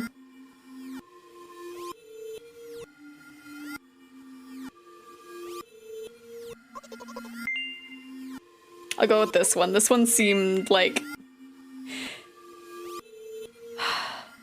They both seem really bad. But this one seems less harsh out of the two. They're both bad. They're both bad. But let's go with this one. I will pretend that I didn't hear it. But if I say it again... Okay, so you just get like 2 chances to be rude. Maybe 3. And then it's just like, looks like it doesn't help me after all. Okay. You either have to tell them they're super dumb or you want some super dumb or you want them to die or both, yeah. Okay, well, I guess since we got all the achievements for it, we're done with with the bag of milk. Good game. So, let's go over to the just chatting screen. In the meantime, I don't know, do we want to get an early start on the sequel? Because I was planning on playing that tomorrow, but when you ask elves if you enjoy it, what are you gonna tell them? I don't know. Now that's over. Well, I mean, like, I don't know. We still have like an hour and a half left. So we can at least get a start on bag outside of a bag of milk. I said bag outside of a bag of milk, didn't I? Oops. But yeah, we could probably start on the sequel. That one's at least longer. So we won't finish it today, but we can at least get a start on it today. Oh gosh, it's a larger... It's larger. Okay, wait. I can actually adjust it. That's handy. Let's see. If it's as short as that, we can do 10 more. Maybe. Well, I think this one is longer. So let's go back over to the gaming screen and yay! Okay, I just need to adjust it, but thankfully it auto-detected. It's gonna be a weird aspect ratio because I had to adjust it because it was very large. Maybe if I make it like just a smidge skinnier? There we go. Perfect. Perfect. Okay, and we select English. Oh, let me change the category. Flashing lights and heavy topics. Okay. Category has been changed. There's a save menu? Okay. Large like dragon tail, yes. What? There are animations here?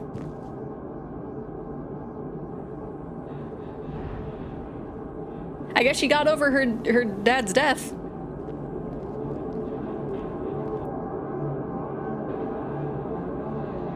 It's more animated than Umineko. That's true.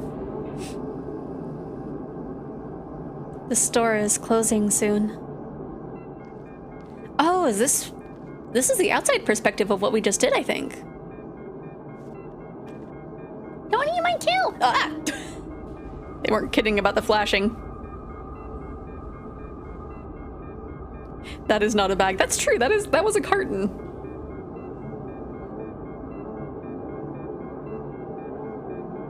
Hello, can I?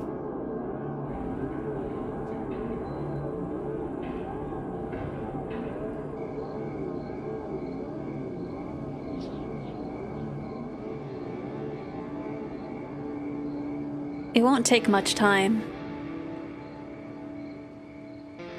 What do you see? Are you sure? Anyways, it's... She didn't even ask us if we were sure. It was just like, like we answered pixels and it's like... Anyway. It's like, man, I didn't know my medication needed medication.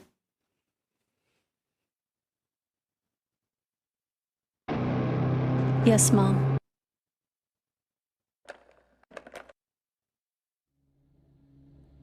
Oh. That was so cool. Okay, new game. This is Maria and Rosa, 5 years old. Oh gosh, that's true. That's true.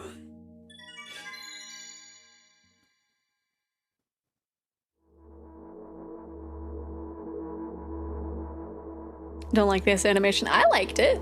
Unless you're talking about this animation. I'm walking to my room, trying not to look around. Playful shadows dance around me and there, here and there. They dash all over the walls, the ceilings. Like it's bad or it makes you uncomfortable. Probably making them uncomfortable. One of those shadows whizzes past me, touching my face ever so slightly. I smile and continue walking, paying it no mind.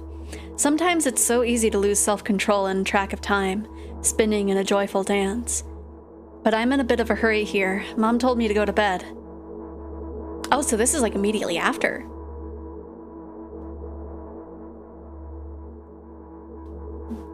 I walk past the kitchen on my way to my room. The door is shut, but I still feel the chilling air coming from the other side. My first thought is that there's a living corpse blowing into the keyhole, laughing mockily. That's so silly. I'm absolutely sure we have no corpses in our kitchen. I know for sure that we'd never have any corpses in our kitchen. I'm absolutely sure that... I mean, unless you didn't clean up after Dad. I break into a run and dash towards the closed door. The shadows intensify their chaotic dance. Are they trying to stop me or calm me down? I don't know. It doesn't matter right now. Don't you get it? I wave my hands around as I run, trying to chase away my annoying pursuers, but then I suddenly realize that I won't be able to stop in time. I've got no other choice but to break the door now. If there's somebody inside, I'll surely scare them to death. But wait, how can I scare to death someone who's already dead? What if it actually revives them? No, I don't want that. What do I do? I couldn't fully complete my thought. No, I'm 100% uncomfortable. If it gets any worse than the last game, I'm going to need to leave. Oh no. But best of luck to you, Rocket. Like, definitely if you need to take like a step away because of like mental strain, I would not blame you. I couldn't completely or fully complete my thought when my shoulder hit the door and it flew open.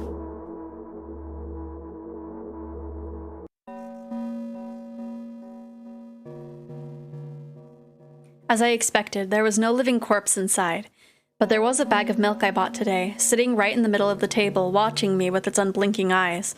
I stare back. Nothing happens. Although, what exactly did I expect? Gratitude? Have I done something that warranted it? A bag of milk probably doesn't care whether it's on the shelf in a store or the table in my mom's kitchen. On the other hand, nobody would drink milk inside of the store, which means I took it from the safest place in the world and into a scary unknown. I'm so sorry, you poor thing. Would you guys take a pill that makes you neurotypical and removes all negative emotions, but makes you see everything as blood red? Ooh.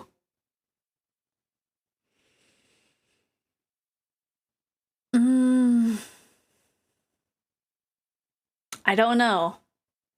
I feel like seeing everything as blood red would be a very large negative point as someone who draws. I turn away in shame and leave the room in a hurry. I only bring others trouble. I walk towards my room through a narrow corridor.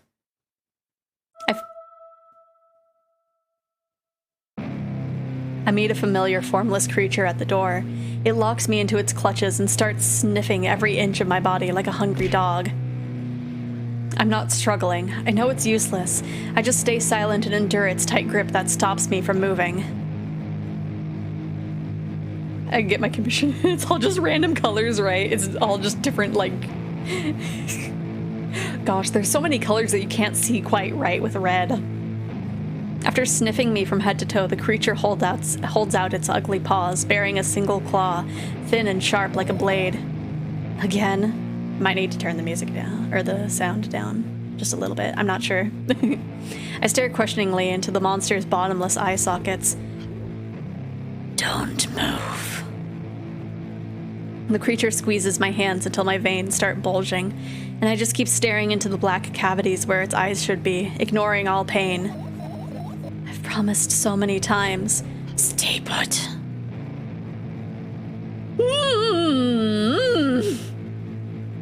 The moment it says that, the claw pierces my arm. I don't feel anything other than the barely discernible clawing under my skin and the ring of tightly sprung sinews, but then the claw injects its venom into me. It hurts! A white veil appears in front of my eyes. My fingers cramp and start twitching frantically. I lose control over my body and slowly slide to the floor just like last time, but why do I feel so hot? I feel my blood boiling up. Strong shivers run through my body, paralyzing every single cell, while my veins and arteries heat up, almost bursting from that pressure. I try screaming, but instead of producing words, I vomit thick, milky foam. The creature notices it and throws itself at me in anger, grabbing me by the throat while keeping the poisonous claw inside my arm. Kill me! Kill me! Is this someone with anxiety taking medicine? I think so. It definitely has the feeling of, like, medicine being injected. Hysterical screams resound through the corridor. In a fit of madness, the creature starts scratching my neck. Bright splashes fly everywhere, hitting the walls with a loud sound. I try to imprint where every drop fell in my memory so I could gather them all later. I need to remember. A new wave of pain washes over me, everything that turns pitch black in an instant. Or then, not that. Or it's a double twist and it's literally an eldritch demon, right? Say it. I'll never drink milk ever again. Say it. I'll never drink milk ever again. Say it again. I'll never drink milk ever again. I'll never drink milk ever again.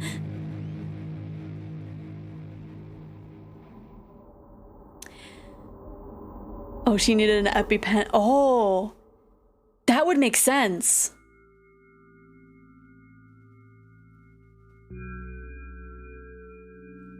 Because, like, usually for anxiety stuff, like, those are usually pills and not, like, having to be injected. But, like, if it's an EpiPen, then that makes sense. I finally get to my room. I'm so tired of all this fuss. Thankfully, I still feel comfy and warm in my room. Even the weird sounds coming from the outside don't make me anxious at all. An analytic shock, yeah. EpiPen is a big needle, yeah. Mom told me to go to bed, so I need to perform all the needed preparations. I've washed my face, and now I'm standing in front of the mirror with a toothbrush in my mouth. I look at my reflection. It shows absolutely no desire to sleep. Yeah, I get how you feel. And there was a time when the last minutes before I sleep were... Hello? The last minutes before I sleep were my favorite time of the day. I loved anticipating the inevitable moment where the reality and dream world would clash. I woke up for that moment's sake, lived through the day for it. My biggest dream was to sleep all day long. It would have been so cool, but the dreams always slowly but surely slipped away. As if somebody fished them out of my head one after another, until nothing was left, and now I have to sleep again, even though I don't feel any need for it. But why would you send the person allergic to milk to get milk? I mean, I don't know. Maybe the mom has some kind of issue, but I don't know. Not really a big needle. It's like at one point. I mean, like, I'm a. Oh. I wouldn't want that big of a needle. Oh gosh, I'm thankful for not really being allergic to anything. I guess with people that have to have EpiPens, they just get used to it, but it's still, like, terrible. See, the length of the needle is less important than the width. That's true. That's true. If it's like a... I feel like I would rather like a thin one. I know you guys are doing euphemisms, so I don't want to... But, like, needles, I don't like needles. Like when I got my vaccine, I was just being like, I need it because things to be responsible and also to not get sick, but also like needles. Meanwhile, like, I actually just get, like, you know, I got it shot into my arm, and it's just like, oh wait, it happened? What? Hello? As if somebody fished them out of my head, one after another, until nothing was left, and now I have to sleep again, even though I don't feel any need for it.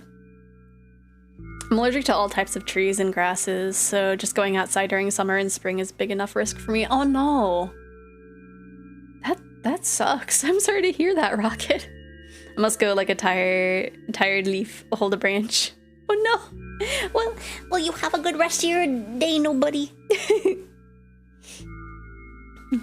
Have a good nap.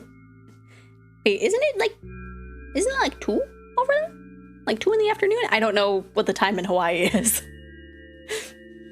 After finishing with my face, I usually reach out for my pills. It's funny, but I have no idea how they work separately since I always swallowed them as a bunch without thinking that's not that healthy. I'm allergic to milk, but it just makes me poop, right?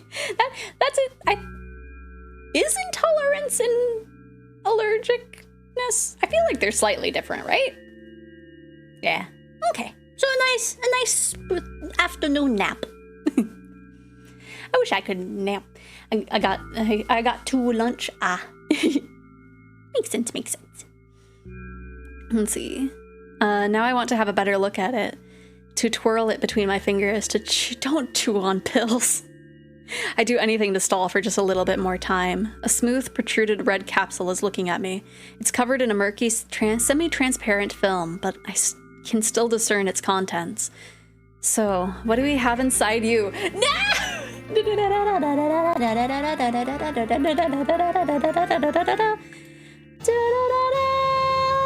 nobody! Have a good rest of your day! Bye-bye! Okay. Let me see. I gently press on the capsule with both sides, and to my surprise, it turns out to be soft and squishy. I press harder and the capsule pops. Sticky, bright red liquid pours out. Filthy, filthy! The pill flies straight to the waste bin, and I start rigorously washing my hands. Now there's no way I'm drinking that. Next was the flat pill with the same blood red color. There were some letters printed on it.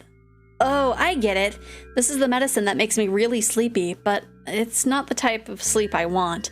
That's not it at all. It's fake. No, I don't even want to look at it. The pill flies into the waste bin as well.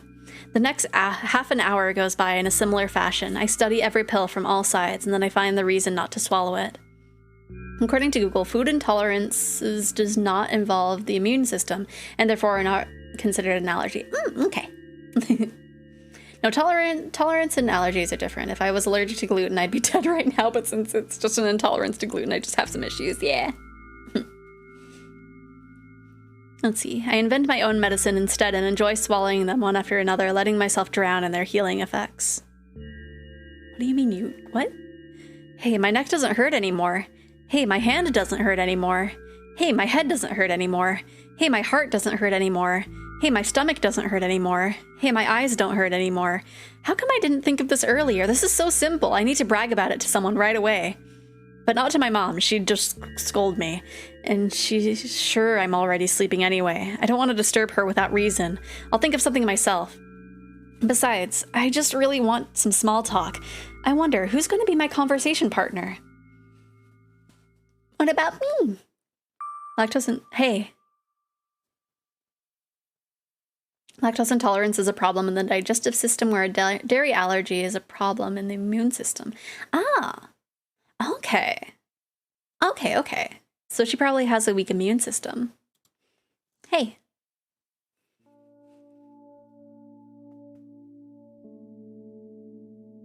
No way! I can't believe this! I was gonna say, like, the room, even though it looks kind of disheveled, looks a little cozy. Like, not quite like a place to sleep, but, you know, a place to vibe. Maybe listen to some lo-fi hip-hop. Hey, long time no see. Let's see, it hasn't even been an hour. You know, you're only supposed to meet once per day, right? It hasn't even been an hour.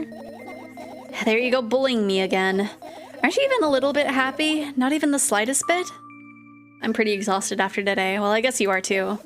That's not true. You need to go to bed.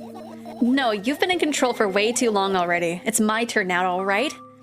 I'll just stay silent until the medicine's effects wear off. How about that? Hey, you can't do that.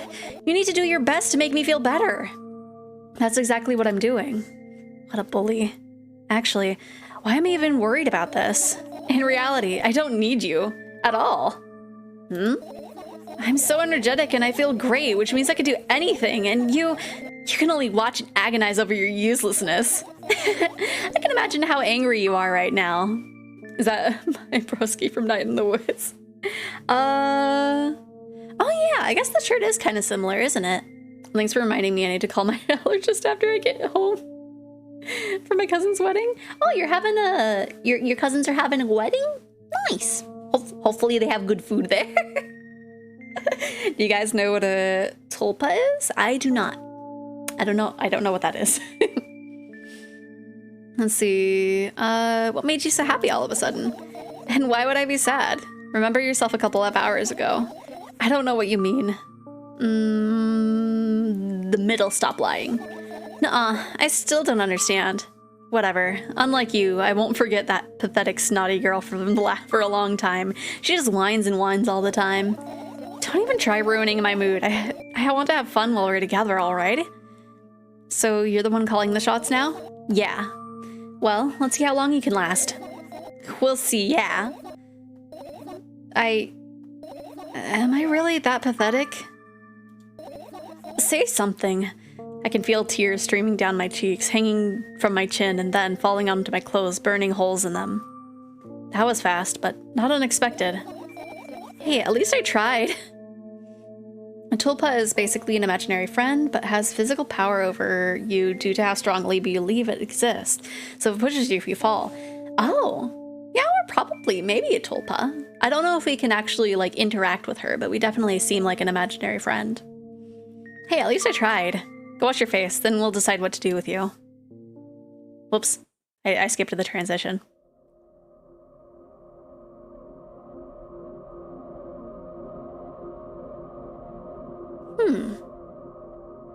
This design over here is quite interesting.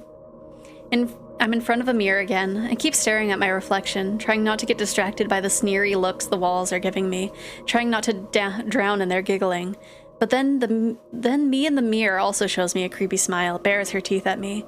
I shut my eyes, but that doesn't help. It wouldn't have helped even if I sunk through the floor. I start counting in my mind. 2 squared by 2 squared. A square squared. A square pyramid squared. A pyramidal structure cubed. A pyramidal structure hypercubed. I feel better. But my head is splitting apart now. How do you feel? Sorry for being... Tulpas are popularized in 2010 when people on 4chan were creating... Oh. Huh. I'm surprised I ever... Maybe I just forgot about the word. See, sorry for being rude. It's not your fault. It's never your fault. Because I don't remember if I've heard the word or not. Maybe it was just because I wasn't, like, that deep into... into, like, other people that were into My Little Pony. Other than, you know, seeing people do really sus stuff occasionally and being like, well... Fine, you can keep on blaming yourself, but don't overdo it. I don't know why, but I thought I'd be able to take control. I was almost ready to. I was sure I'd be able to change something. After all, I was able to buy milk, you know? Yeah, you want to know how challenging it was. So stuff with My Little Pony characters, that's ridiculous. Yeah, we don't talk about that. We don't talk about that at all. Is this why you threw away the medicine? What a stupid decision, right? Whatever it was your decision. Does it even matter? What do you think? I can't be sure about anything, and you don't take me seriously anyway. Then why did you do it? I felt like I'd be able to fight it on my own. It's true, the pain subsided for a bit at that time, but now I feel that triple in force. It hurts so much. Just drink your medicine already or I'll stop talking to you. That one. No, don't abandon me. Dejected, I reach out for the shelf with my medicine. I swallow the pills one after another, chasing away the unpleasant visions that keep floating up in my memory. And yet, my mind still draws a terrifying picture, lumps of coagulated blood and transparent coating traveling down my esophagus, scratching its soft walls, leaving behind furrows. I shake my head violently. I don't care if it makes me dizzy or worsens my pain. I just don't want to think about something so repulsive. You still haven't changed. What do you mean? You're afraid of being alone. This worries you much more than pain. Yeah, I guess. I toss the last pill into the air and catch it with my mouth.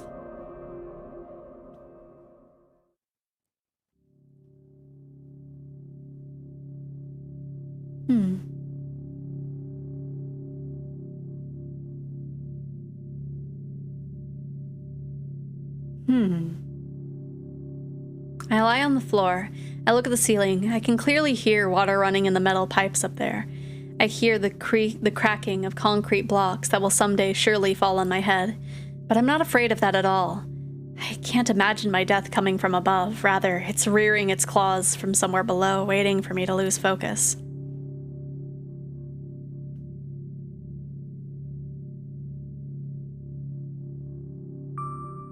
Do you want to talk about it? No, I've had enough of talking. Okay. Are you gonna sleep? What do you want then? I just want to lie down for a bit. Okay. I'm gonna have some gamer subs then while you're sitting.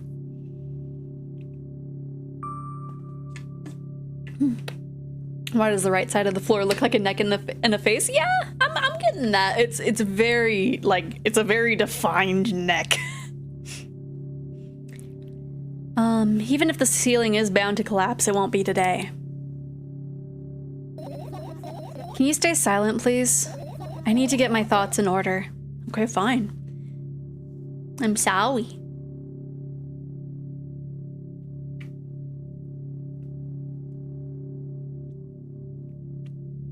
I carefully extract my thoughts that are yet to be fully formed from my head and lay them out on the ceiling in orderly rows. Now it's my corkboard. In hopes of seeing the whole picture, I switch them from one place to another, pile them on top of each other, scatter them around. In the end, I throw them off with my hand, annoyed, and start over. I can't do it. You can always imagine your thoughts as something small and swarming, like cockroaches. Ew, I hate cockroaches. Can I make them fireflies? I don't mind either way.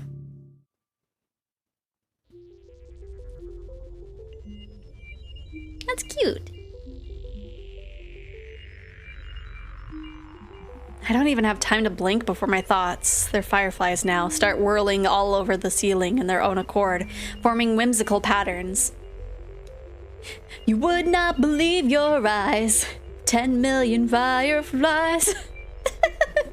10 million cockroaches lit up the room as I form my thoughts.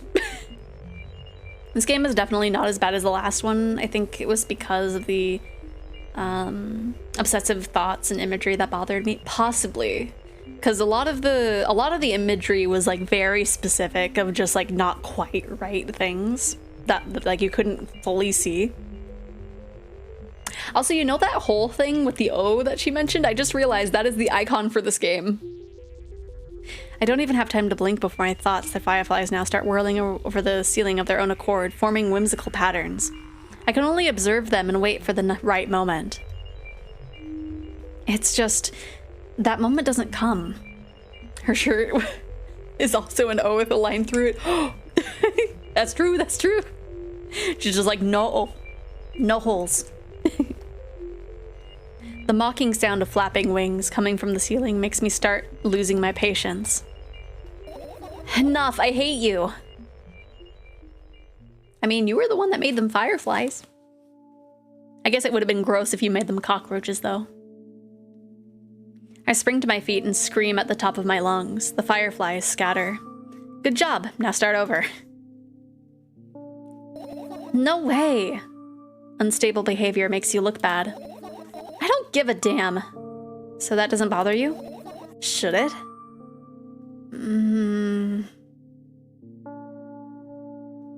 Probably? Let me save. That's such a menacing save screen. Yes.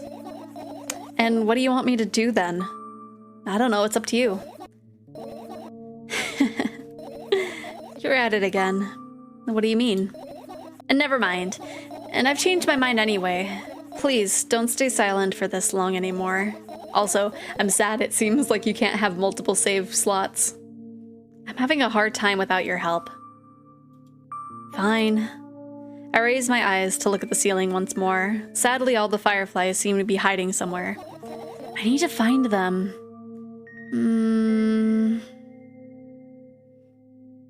Never mind, the save screen set me off. I'm sorry, Rocket. I didn't think it would do that. Should we go to bed? It is always good to get some rest. No, you don't get it. If I'm thinking about something, I need to finish my thoughts, or else...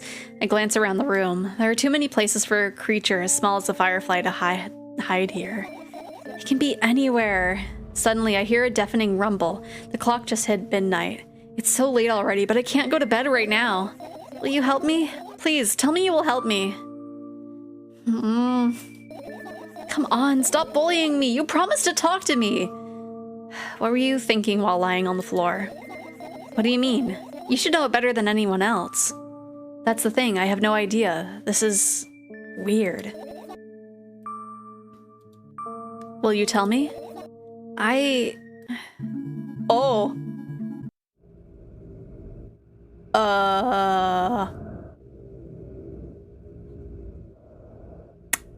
Well.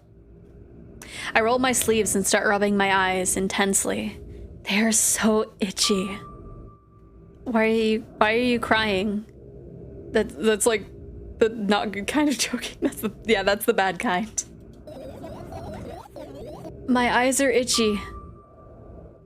Did you drink milk, or did he bring milk? How serious are the topics in this game?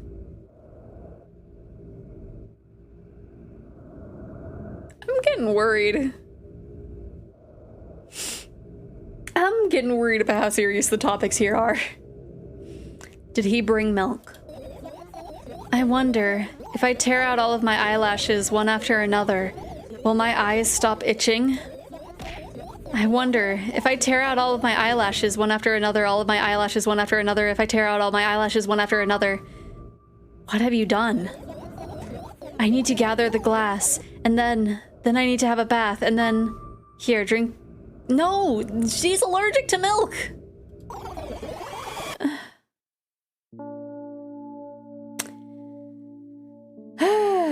If anything, with the non-cassette comes up, I gotta go write it. If anything comes up like that, we'll have to find something else to play tomorrow. Seriously enough, it apparently affects me. Oh no. I stand in the middle of the room, mouth agape, gasping for air. I think I just experienced death. I don't know any other way to explain what happened. Well, that was surely something. Will you tell me or not? About what? Well, let's look for the fireflies instead. You're acting weird. Help me instead of running your mouth. I've already had enough adventures for before bed. I need to gather my thoughts quickly and go to bed. And my thoughts are hiding from me. To be honest, I have no idea where to look for them. Me neither. I guess we'll have to tear the whole place apart. No, and no. If I can make even the smallest messes here, I'll feel really bad. All the things should stay in their places, and that's it. Why? Are you trying to come up with a reason now? You don't have to tell me if you don't want to. I don't and I won't. All right then. So we need to find a bunch of tiny insects inside of a mountain of junk without moving anything even an inch? Yeah. My oh my. I have an idea. Last time, becoming a visual novel character helped me achieve my goal. Now I want to become a point-and-click adventure game character. You know, those games have moments when you just look at different objects and sometimes something inevitably happens. It sounds so fun. And what about the things you use usually? Do you refuse to touch them as well? It would make it even more interesting. This is so childish. And I want to know what's the best part? You'll be the one doing it. Oh no. Oh, yes. I start panicking as soon as I get in a multiple choice situation. I'll just keep changing my mind and end up crying and running away. Do you want that to happen? You're such a handful. Let's see. Like, I'm hoping the subjects aren't that serious, considering like this did get a Switch port. So like, I don't know. Hopefully it doesn't go the direction that I'm worrying about. I saw Act 2 coming earlier than we thought, right? Let's see, you've already proven that you're able to make decisions. Why not continue on the road? Do what you want. Why not continue on that road? Come on, don't be so boring. I was just teasing you. You don't have to bear the whole burden. Asking for help is a responsible decision too. I sometimes have a hard time doing that. Let's begin already. I go to the middle of the room and look around. Where would I hide if I were a tiny firefly? Oh, this is so thrilling. My heart gets warmer from the pleasant anticipation. Hey. What? Look down. I look down. After a moment, a small ball of light and warmth crawls out from under my sweater. Wowee! There's smoke coming from your clothes. Wowee! I have 2 games on my Switch, I don't think. I don't know. Cause like, I feel like Doki Doki would probably be like their limit. But also I don't know what happens to Natsuki at her house. So, so I don't know. Outside of the thing that inevitably happens, and the thing with Yuri, I don't know what else is there. I carefully grab the firefly. It's pleasantly scorching to the touch. I put it on my shoulder. I'm sorry, little guy. Time to come home now. As if it were an order, the firefly slowly drifts up, circles around my head for a bit, and then flies into my ear with the speed of a bullet. It tickles. One down. Let's look for the others. Yeah.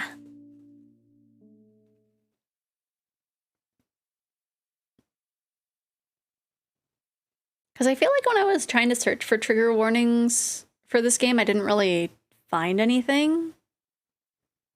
Talk about gathering your thoughts, right? The umbrella emanates a faint sense of coolness. No wonder. It's the only thing that defends me against the thunderclouds that gather under my ceiling. It's such a blessing that it can do it without my help. Still, a firefly won't hide in a place like that. It will catch a cold and be unable to fly. You don't want to check it? Why? I'm sure we won't find anything there. Okay. How about, the bag? I look down. My school bag, worn down and silly, is almost screaming of its own uselessness. From another angle, it looks like a full belly. Its contents are also regurgitating, decomposing, and turning into a sticky, mushy substance. What a cool image. I need to remember this. Totally not cruel. I don't want to say it's senseless and cruel. Tell me what's inside of your bag instead. Nothing special, mostly just all sorts of books. I've taken out all of the pens and notebooks out of there, and I'm not interested in anything else. You used to go to school, didn't you? Yeah, I did. I had a blast all the way.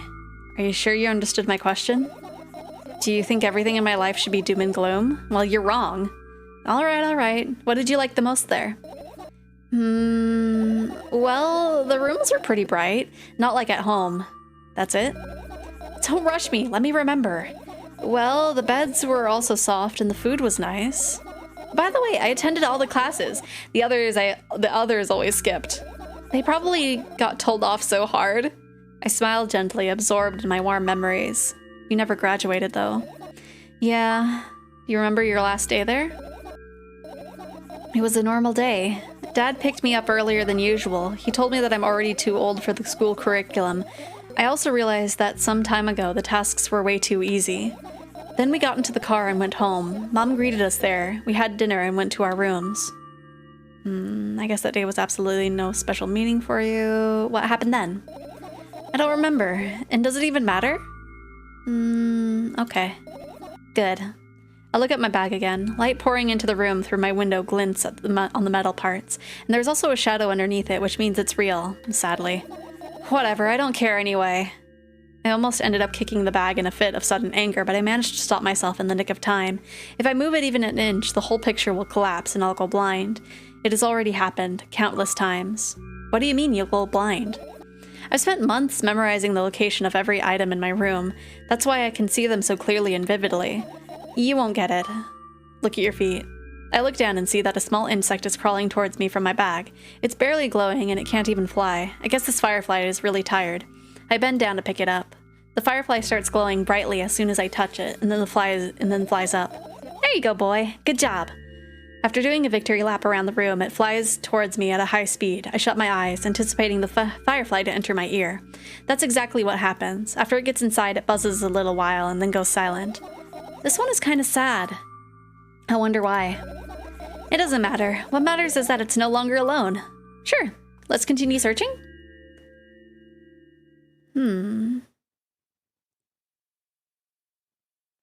Interesting. I'm trying to think of like, because that didn't really sound like a school, specifically with the beds. So I'm not entirely sure. Because I don't believe, like, I can't imagine she would be in college. She doesn't seem that age. Well, if it's a past thing, like it sounds like she's since she didn't graduate. I don't know. Did somebody say good boy? They said good job, boy, I think. I don't know.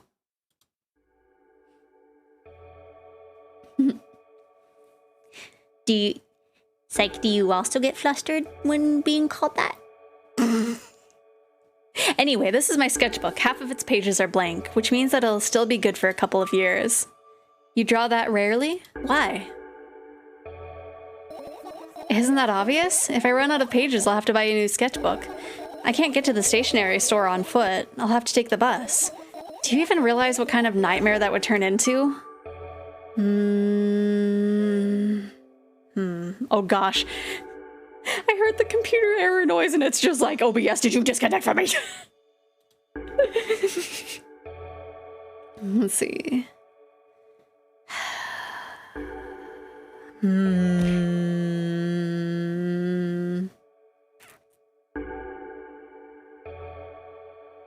trying to think. Do we just kind of have a knowing silence?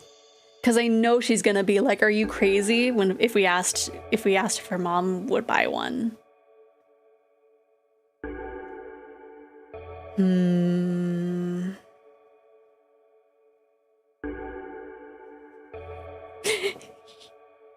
Psych, that's Rocket, though.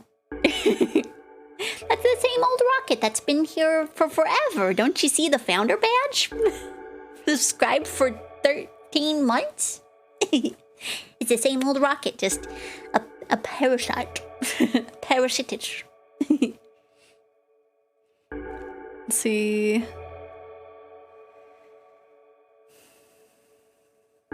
I guess we'll kind of see like a little bit more maybe reasoning like what between the relationship. Flustered me when you called me cute. It doesn't exist if I don't acknowledge it. What do you mean? So don't avoid my question. What?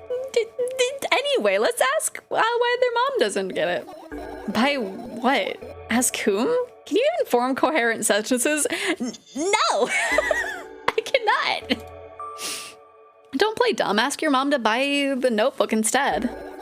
Instead? So you want me to perform a string of actions, but you're also telling me to do one instead of another?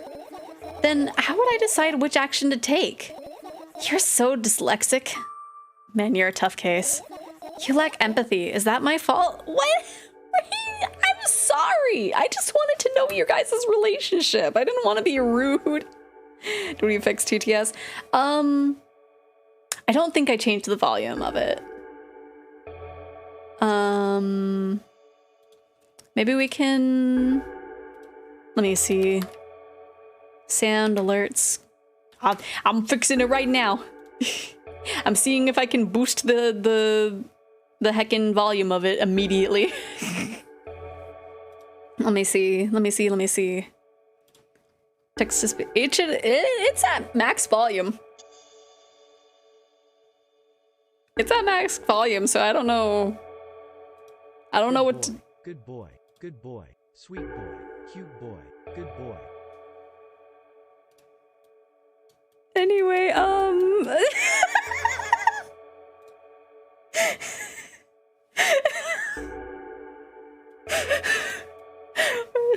gonna do that.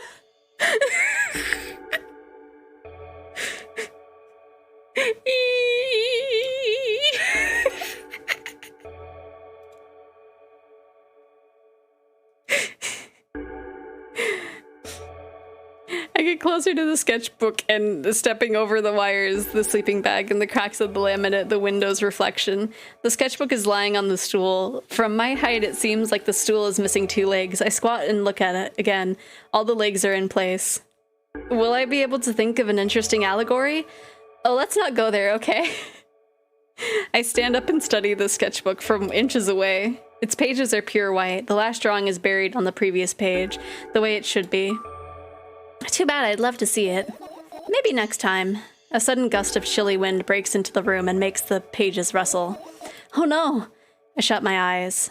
A distinctive sound of pages turning echoes with headaches in my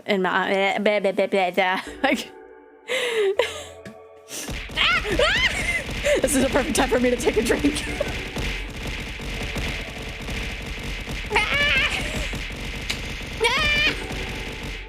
Okay. Okay. A distinctive sound of pages turning echoes with headache in my head. I know what's going to happen. The rustling has stopped, even though the wind is still howling from every direction. It can only mean one thing. The notebook is open on the first page. If I wait a little longer, the wind will close it. I won't have to look. If I wait a little longer. If I wait. Open your eyes. No. It's okay, just do it. No way, I know you're lying. Calm down. No. See, I'm gonna have to look into psychological horror games before I play them because this feels terrible. I didn't know I could react to something like this. Oh no. Calm down, no. Calm down, no. Calm down, no. Calm down. Calm down. Calm down. Fine. I open my eyes with utmost caution. The notebook is still open in the middle. No drawings, nothing. The pages are still pure white. Did I imagine it? I don't know, did you? You're the smart one here, you tell me. Next time, don't close your eyes. What did you... I couldn't finish speaking because the pages started moving again. Don't close your eyes. Don't make me do it, I'm scared. Trust me. The rustling grows louder, the pages lift up. I can almost see the outlines of drawings on previous pages. No way. Everything that is in the past should stay in the past. You couldn't convince me, that's it, I'm closing my eyes. Look there. A barely visible light seeps through the pages. With every new gust, it becomes brighter and brighter. A firefly! The wind immediately stops. For a moment, the world sinks into perfect silence, but only for a moment.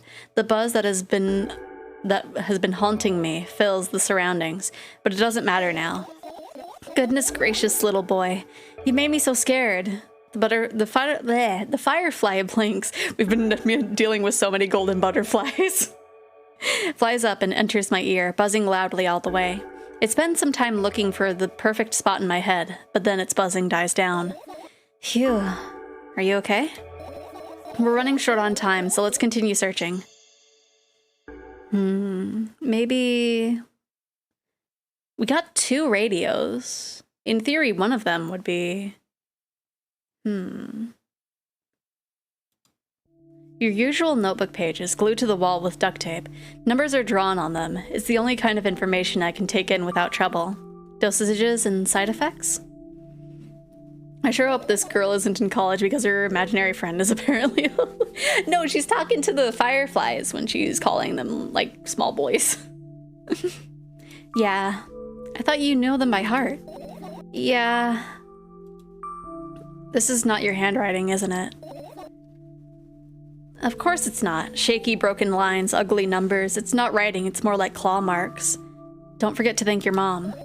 I don't need your advice. My scream makes the pages rustle restlessly. After a moment, a firefly appears from underneath one of them. After looking around in a businesslike manner, it takes off in a businesslike flight and ends up entering my businesslike ear. Hey, let's continue searching. Oh. Did we find them all? I guess we have other stuff to look at, and just in general. I look at my laptop. I haven't touched it for years, so it's covered in a layer of dust as thick as my finger. That's a thick layer of dust. A bizarre item. I fear it. Why? The music got spookier. It's a long and boring story. Wonderful. Tell me about it. I insist. I don't remember how it appeared in my room. One of my parents probably brought it here because they couldn't find a better place for it. They didn't prohibit me from using it. On the other hand, they encouraged me to do so. Sure, I've spent my whole days in front of the screen. Games, drawing, engineering, calculator, 3D modeling. So much fun stuff to do. So you had amusing hobbies? Yeah, I did. Before entering the web. Imagine this. You're a hamster that lives underground. You have everything for comfortable living. Did you imagine? As always, your analogies are spot on. Okay, I imagined. All right, so you're a hamster that lives underground. You have everything for comfortable living, okay? Okay. Wonderful. And here's the situation. You're a hamster that lives... Okay, I got it. What do you want to talk... Do you want to talk about something else? Yeah.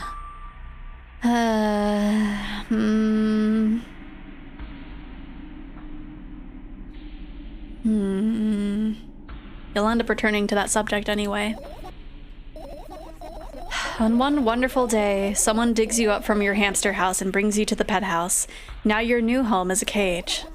That's way more comfortable and warm compared to the underground. And the most important part, you have a lot of neighbors here. Their cages are identical to yours, and the other hamsters look identical to you too. That means you are all the same. Apart from the fact that they were born at that shop. You'll ask, what does that indicate? And I'll tell you, nothing at all. I forgot what I was talking about. Gosh.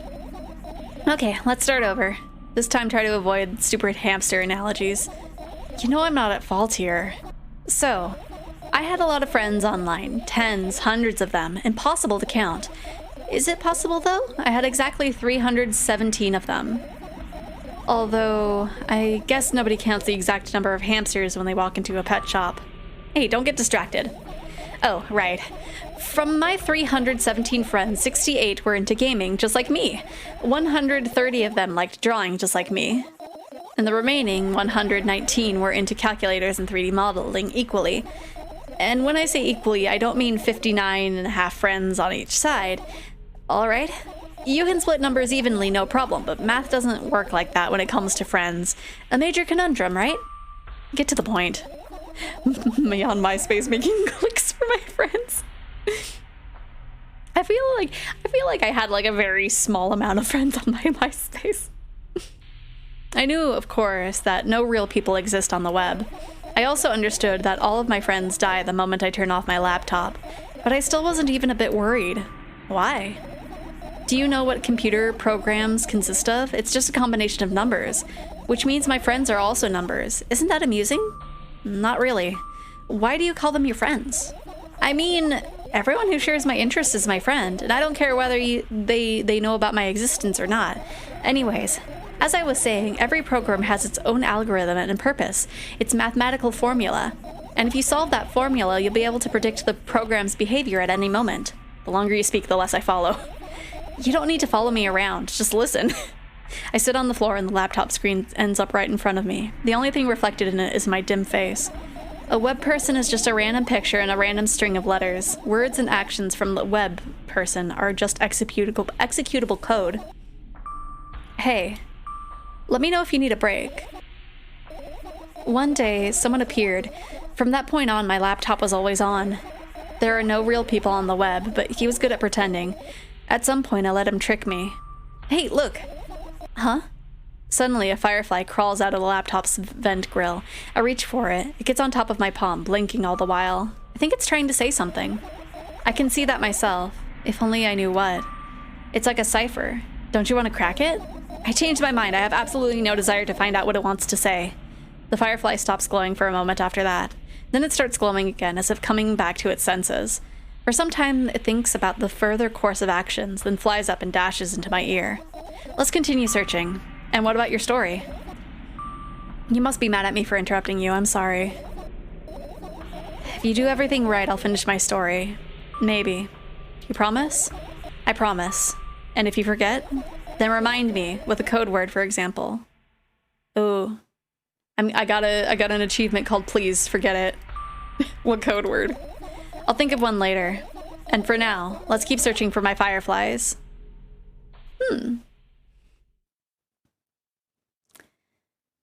I wonder if the internet friend is not the greatest of person. The one that we got a flash of. Goddamn Terezi and her passwords, right? It's not easy to get out of here. Ah, okay. Let's see. That would have been good to have clicked on.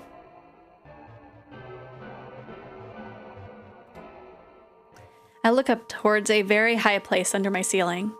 I can hear a countless number of small legs marching inside the AC unit. Oh well, what happened? Fireflies can't be friends with cockroaches. We better look somewhere else. Why would cockroaches be there? Have you forgotten? You were the one who told me to think of my thoughts as cockroaches. Yes, but they became fireflies afterwards, but cockroaches don't disappear just like that. So they occupied this place. Do you understand now?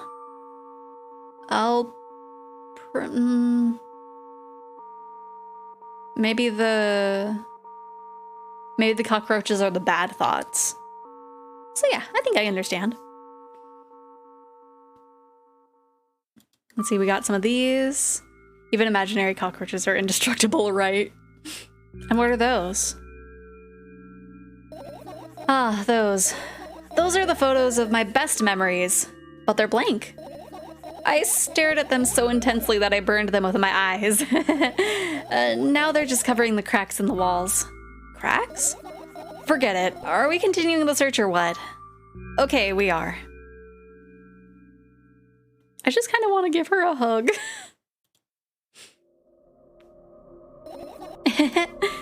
What's so funny about that? I imagined myself being a firefly that is looking straight at the giant fan. And I'd be so jealous. The only thing preventing it from flying is a cage it's locked in and the cable. It's like an inmate if you think about it. It's so sad. Yeah. Let's continue searching. Okay, I think it's just like flavor text now, but I'm still looking.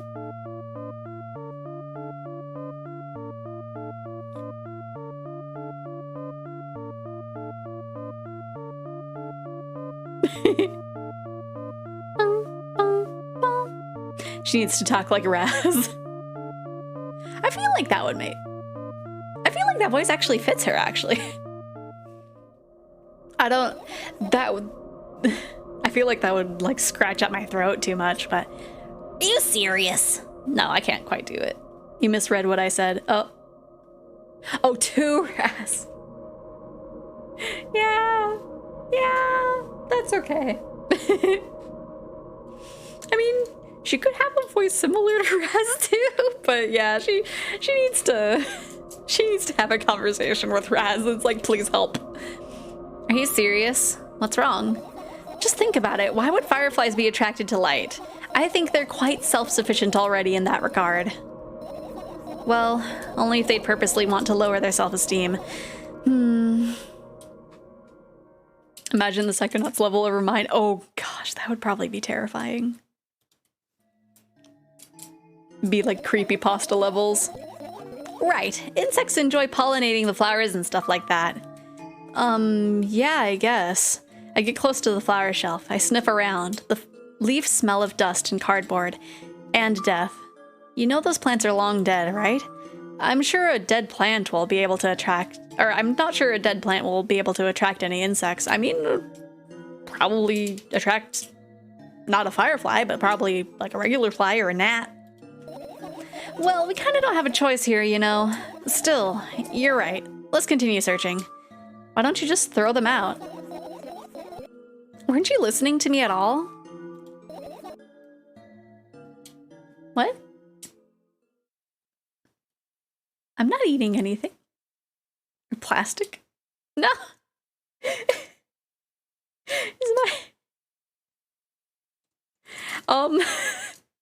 How do I explain it? It's not food. It's a box knife. I'm just messing with it like off in the distance. I'm not doing anything with it other than like extending it. You don't need to worry about me. I'm not doing anything with it. It's just on my desk. It's just on my desk and I'm just like, aha, I need to do something. Okay, I put the knife down. I tilt my head backwards and almost fall over. The closet is hanging over the ceiling, at least 300 feet off the floor. Or under the ceiling, rather. Are you joking? Even though it's my room, not everything here is for me to use. Whatever. I don't care. Yeah, I don't care. At all. Like, totally. And I'm definitely not worried. Not even a little bit. Not even a smidgen of the littlest bit. Not even for 1,000%. That's how much I don't care.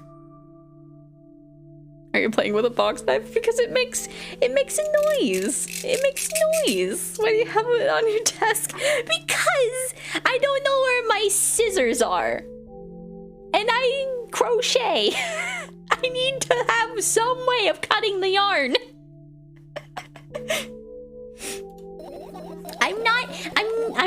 I'm safe. I am safe. I'm a safe little eggie. I don't do self-harm stuff. I am good. Don't need to worry about me. Hey, I'm not even done telling you how much I don't care. From this moment on, I'm ignoring you. Oh, no, you don't. Then act normal. Let's see. I think there were a few... Oh, the alarm clock. I look at the alarm clock. Time continues its unstoppable flow. It's so late. Are you tired? You bet I am. I let out a theatrical yawn and hold out my arms to the sides. 1, 2, and then I raise them above my head. 3, 4. Maybe a little workout will help me freshen up. Good idea. Do you remember the exercises you've been taught?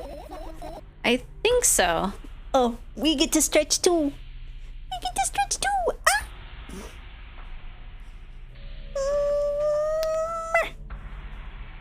Okay. And then hydrate with actual water.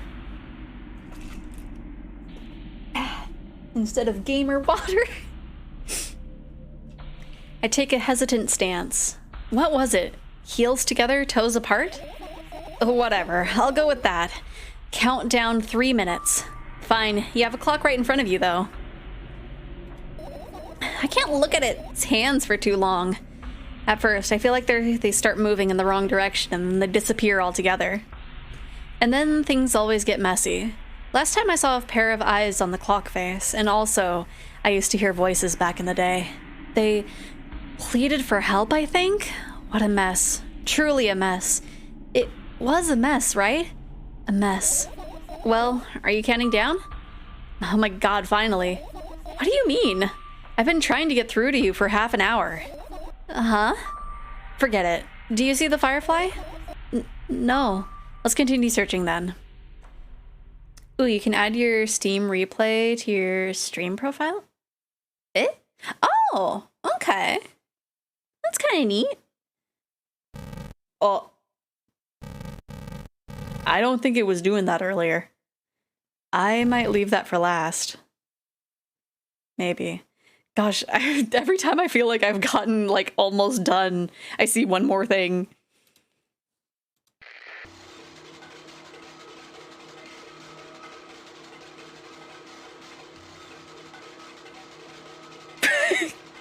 We're about to play a skateboarding game on the PS2. One more thing, Jackie.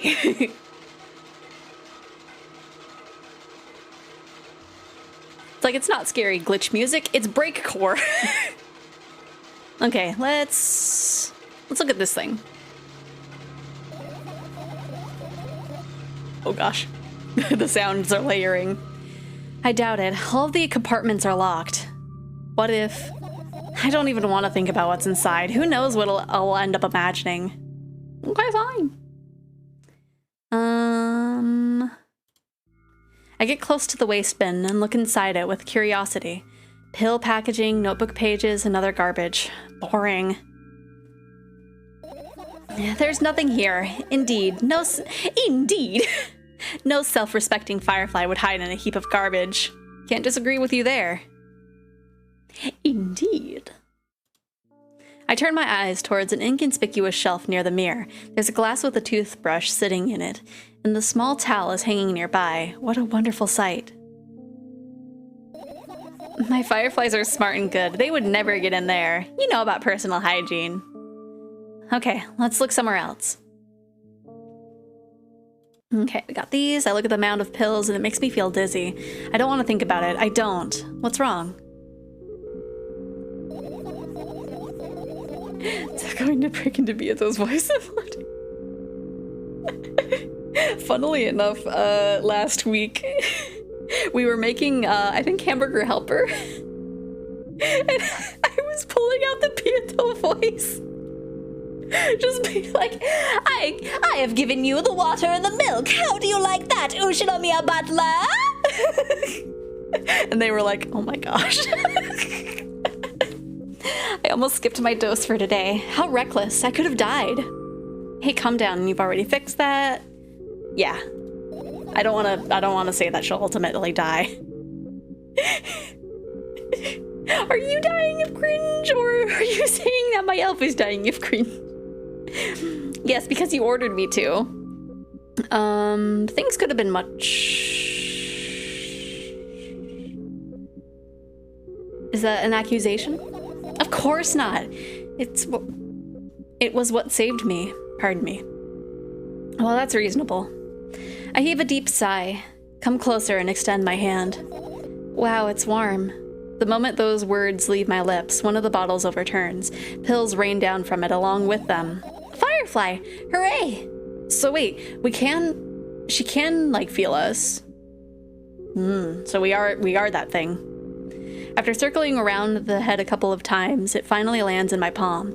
The firefly rushes up to my arm, and upon reaching my shoulder, crawls straight into my ear. My mind becomes a bit clearer. I forget what the word was that you said, psych.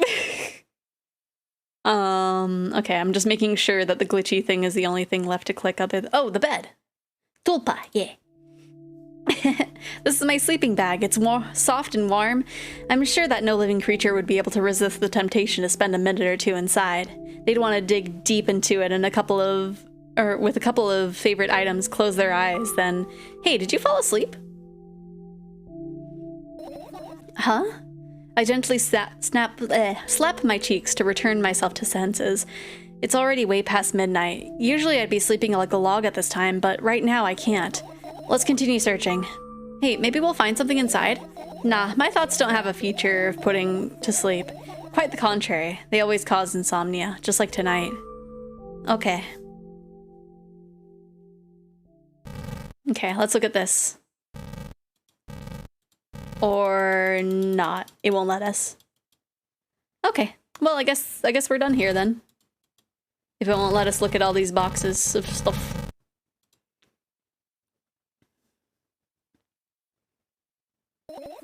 You found all the fireflies! Amazing! I guess... I've managed to gather my thoughts, but something still worries me. On the other hand, I wasn't supposed to be happy anyway. Why not?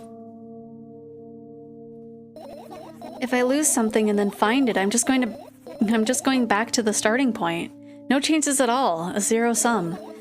And happiness is always about being positive, right? You shouldn't think too much, it hurts you. I want to sleep. How about you get some fresh air before sleeping? What do you mean? Well, go to the balcony, breathe in some air. Somehow those words triggered a panic attack in me. I subconsciously step away from the balcony. I don't think it's a good idea. Why? This may sound silly, but I feel like someone is watching me.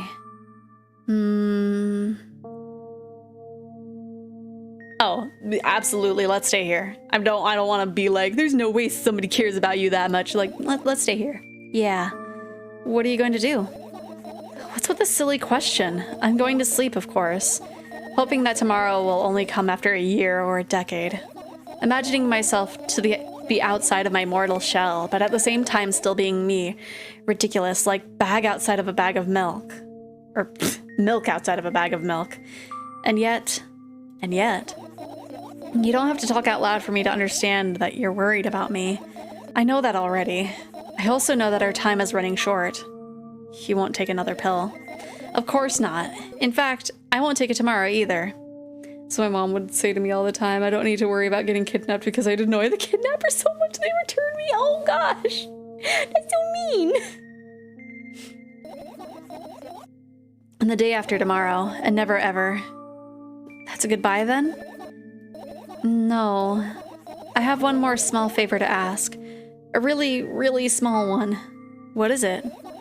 I've blurted out way too much today. A lot of stuff I'd want to forget forever. I don't blame you, but was it really necessary? You'll see tomorrow. No, I wouldn't be able to sleep like this. Fine, what's the favor? I nervously scratch my wrists and bite on my lower lip. Wait a minute, you're afraid to tell me? Yes. I'm also scared that something bad might happen if I tell you. I'm also scared that when something bad happens, something way worse will happen. Stop it. Or stop, I get it already. Still, I won't leave you alone until you tell me. Bully. No, you. No, you. Okay, let me turn on a little side lamp, because it's getting dark all around here.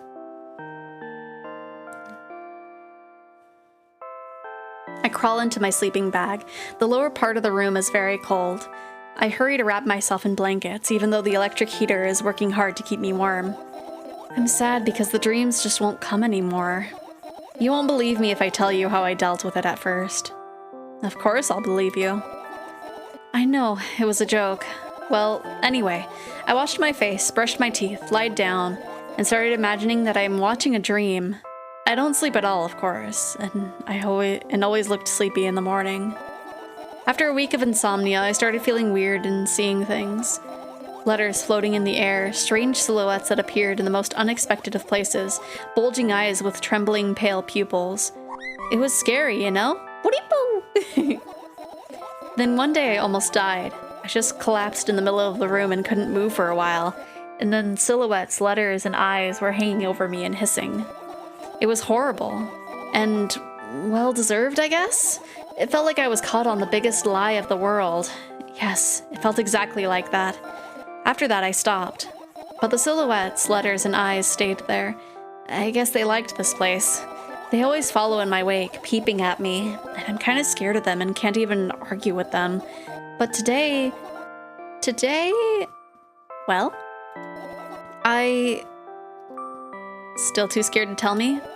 Of course! They're still listening, you know? Use your hands. All right. I start chaotically twirling my fingers with enthusiasm, forming complex shapes. You want me to tell you a bedtime story? Shh. And I was trying so hard here. Don't you get it? They'll hear you. Relax. Nobody can hear you. So what do you say? I'd be happy to, but I have no idea how to tell them. Oh, it's incredibly easy. Just talk about something without stopping.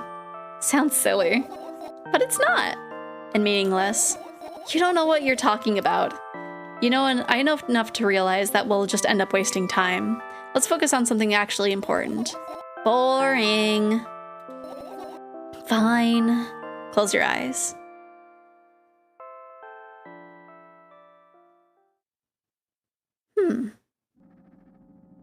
Ooh. It's more reminiscent of the first now. I wake up on a wooden bench. In front of me lies a narrow and dimly lit alley, an awfully familiar road. Where could I have seen it? Finally. Oh, okay. Less reminiscent now. I hear a voice coming from the side. I turn around and see a boy with a weird expression on his face. You're late. Who are you? The boy blinks in bewilderment. You're not going anywhere like this. Try again. Then he takes a very deep breath. You are late. I stare at him, confused. He stares back, also confused. Sorry? The boy nods, satisfied. See? Much better. Do you have a name? My name's Tresca. I give the brat an elevating look. He's so young, yet already coming at me with questions like this. None of your business. And besides, Will anyone tell me what I'm doing here? Hey, that's rude. It's not like there's somebody else here besides me. Haven't they told you anything? I know all there is to know for one. About what? You're obligated to escort me to the store. Tresca says that and strikes a victory pose. No way I'm doing that. You do understand that refusal is futile. Well, aren't you full of yourself? I'm serious. I'm not the one who decided that. Do you think I'm delighted with your company? He's weird, constantly shifting between happiness, sadness, loudness, silence. He's a wacko, and his name is stupid. Are we going or what? I just realized I can modify emotes. Yee! I feel like adding the sunglasses to the sippy emote is the cutest one. You can go. I need to think. I'd be happy to, but I don't know the way. Tresca puts on a cunning smile. I bite my lower lip in frustration. I'll be honest with you, I don't like you. He simply bursts out laughing in reply. I do like you, though. Then he grabs my hand without hesitation. I don't even have time to retort. Lead the way. Our trip to the store went fine, if not for the fact that Tresca was walking way faster than me. And, on the other hand, at times he stopped abruptly, went backwards, studying the ground underneath his feet. In the end, the trip took a lot longer than it should. After reaching the store's doors, we are greeted by a sign. We're closing in 20 minutes. Who had the bright idea to indicate their working hours in this way? They probably have special staff for this. Someone who runs to change the sign every 5 minutes. It's convenient. That does not sound convenient. Are you joking? Yeah. You're so annoying. It's much better than being boring. How old are you, by the way? Now I can bonk you and shove my finger. No! Don't put your finger in my nose. Get that off. Get that off me. None of your business. And what's your name? None of your business. I was ready to slap the living heck out of this brat, but a scary-looking man suddenly appeared behind the glass. He's holding a cardboard sign that says we're closing in 15 minutes. Let's go. What are you waiting for? Huh? Oh, yeah. Another round of going across the long row of canned products, we realize that we're lost. I can't believe you don't know where they sell milk. Maybe we should ask somebody for directions? Sure. Hey, wait up. Tresca lets go of my hand and walks confidently towards one of the few store's customers. That person is standing with their back to us, studying something on the shelf. Hello, can I can't hear neither the second part of his question nor the reply he gets, but my good-for-nothing friend freezes in place, looking the customer straight in the eye. I hurry towards them. Is he yours? The customer talks to me. He speaks with disgust while wearing a scornful expression. If he's yours, please get him away from me. Yeah, sorry. I grab Tresca's hand and lead him away. He's still looking at the customer, his mouth ajar and eyes popped. He is also shaking. Only when we turn the corner, Tresca calms down. What was that? I got so scared. He said, what? No, not again. Suddenly, Tresca starts screaming like crazy. I cover his mouth with my hand. His face is burning. He's crying. Can you act normal? You don't understand. Of course I don't. I don't understand anything. Annoying other people is still wrong, though. This is something you don't understand, it seems. You're mean. Who, me?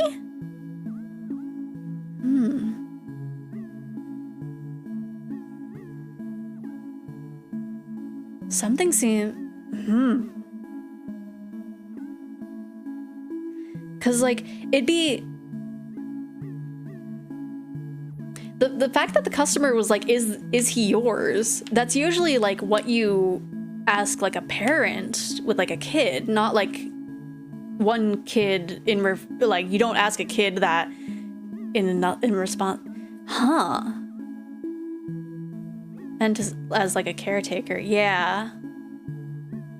So this definitely, because at first I was thinking they were like the same age in this thought, but like definitely seems like there's kind of a larger age difference than we thought.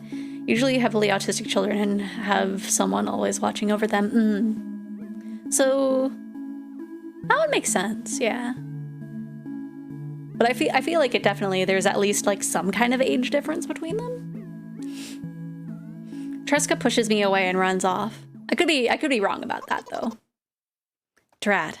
At the edge of my vision, I see the store's staff hang a new sign on the door. There you are. I met Tresca at the cash register. Before that, I managed to visit the milk department after finding out where it was. Hey, you, move. I hear an angry voice coming from the other side of the long queue that was formed after Tresca. I squeeze through towards him. What happened? The boy doesn't respond. He just looks at his feet and sniffs. The cashier towers over him. There's a bag of milk lying between them. Is he yours? Yes. Just leave him home next time. People in the queue nod in agreement. Pay for the goods, please. Yes, of course. And the waiting fee. What? You heard me. I did, but that's unheard of. Tresca starts giggling all of a sudden. And for the fact that your son... I'm not saying that word. I'm not saying that word. But you heard me. You know what? In a fit of rage, I throw a banknote at the cashier of much higher value than needed, even counting in all the stupid fees, then grab a bag of milk and turn around on my heels. We're leaving, Tresca. Time to fist fight that cashier. Say a bag, but I'm pretty sure it's a carton, yeah. So she is older, yeah. We spend a whole trip back in silence. At some point, we end up turning right towards a gas station. There, Tresca finally breaks the silence. Like, this is definitely...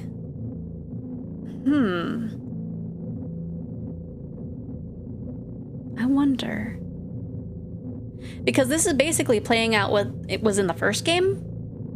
When they were like alone. So I'm wondering if she's kind of like self-projecting part of herself as this Tresca character. I feel like there's going to be a lot of like questions in this game.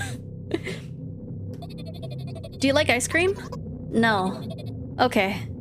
I look at the boy's face. A light flickers in his eyes for a brief moment and then goes out. You know, he turns away from the path and walks straight towards the highway with determination. I stare at his back, confused.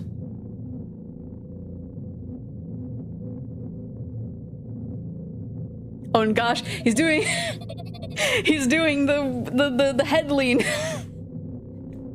The Bakemonotagari studio whatever lean. It looks like you're not helping me at all. A new playful light flickers in Tresca's eyes.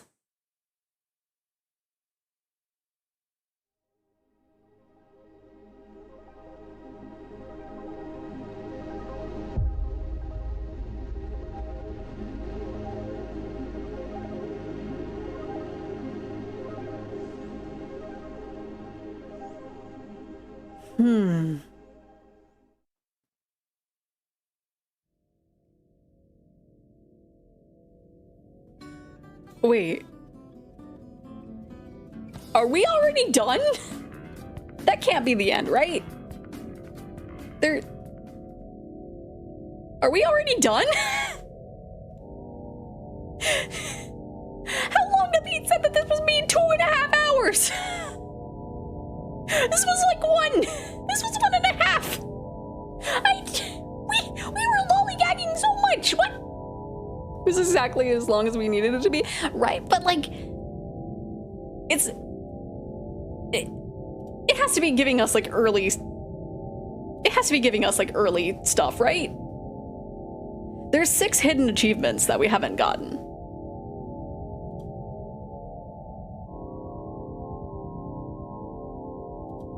Is this something that we have to play multiple times? Watch when you beat Hades in 30 hours, you're like, Seth lied to me. Right?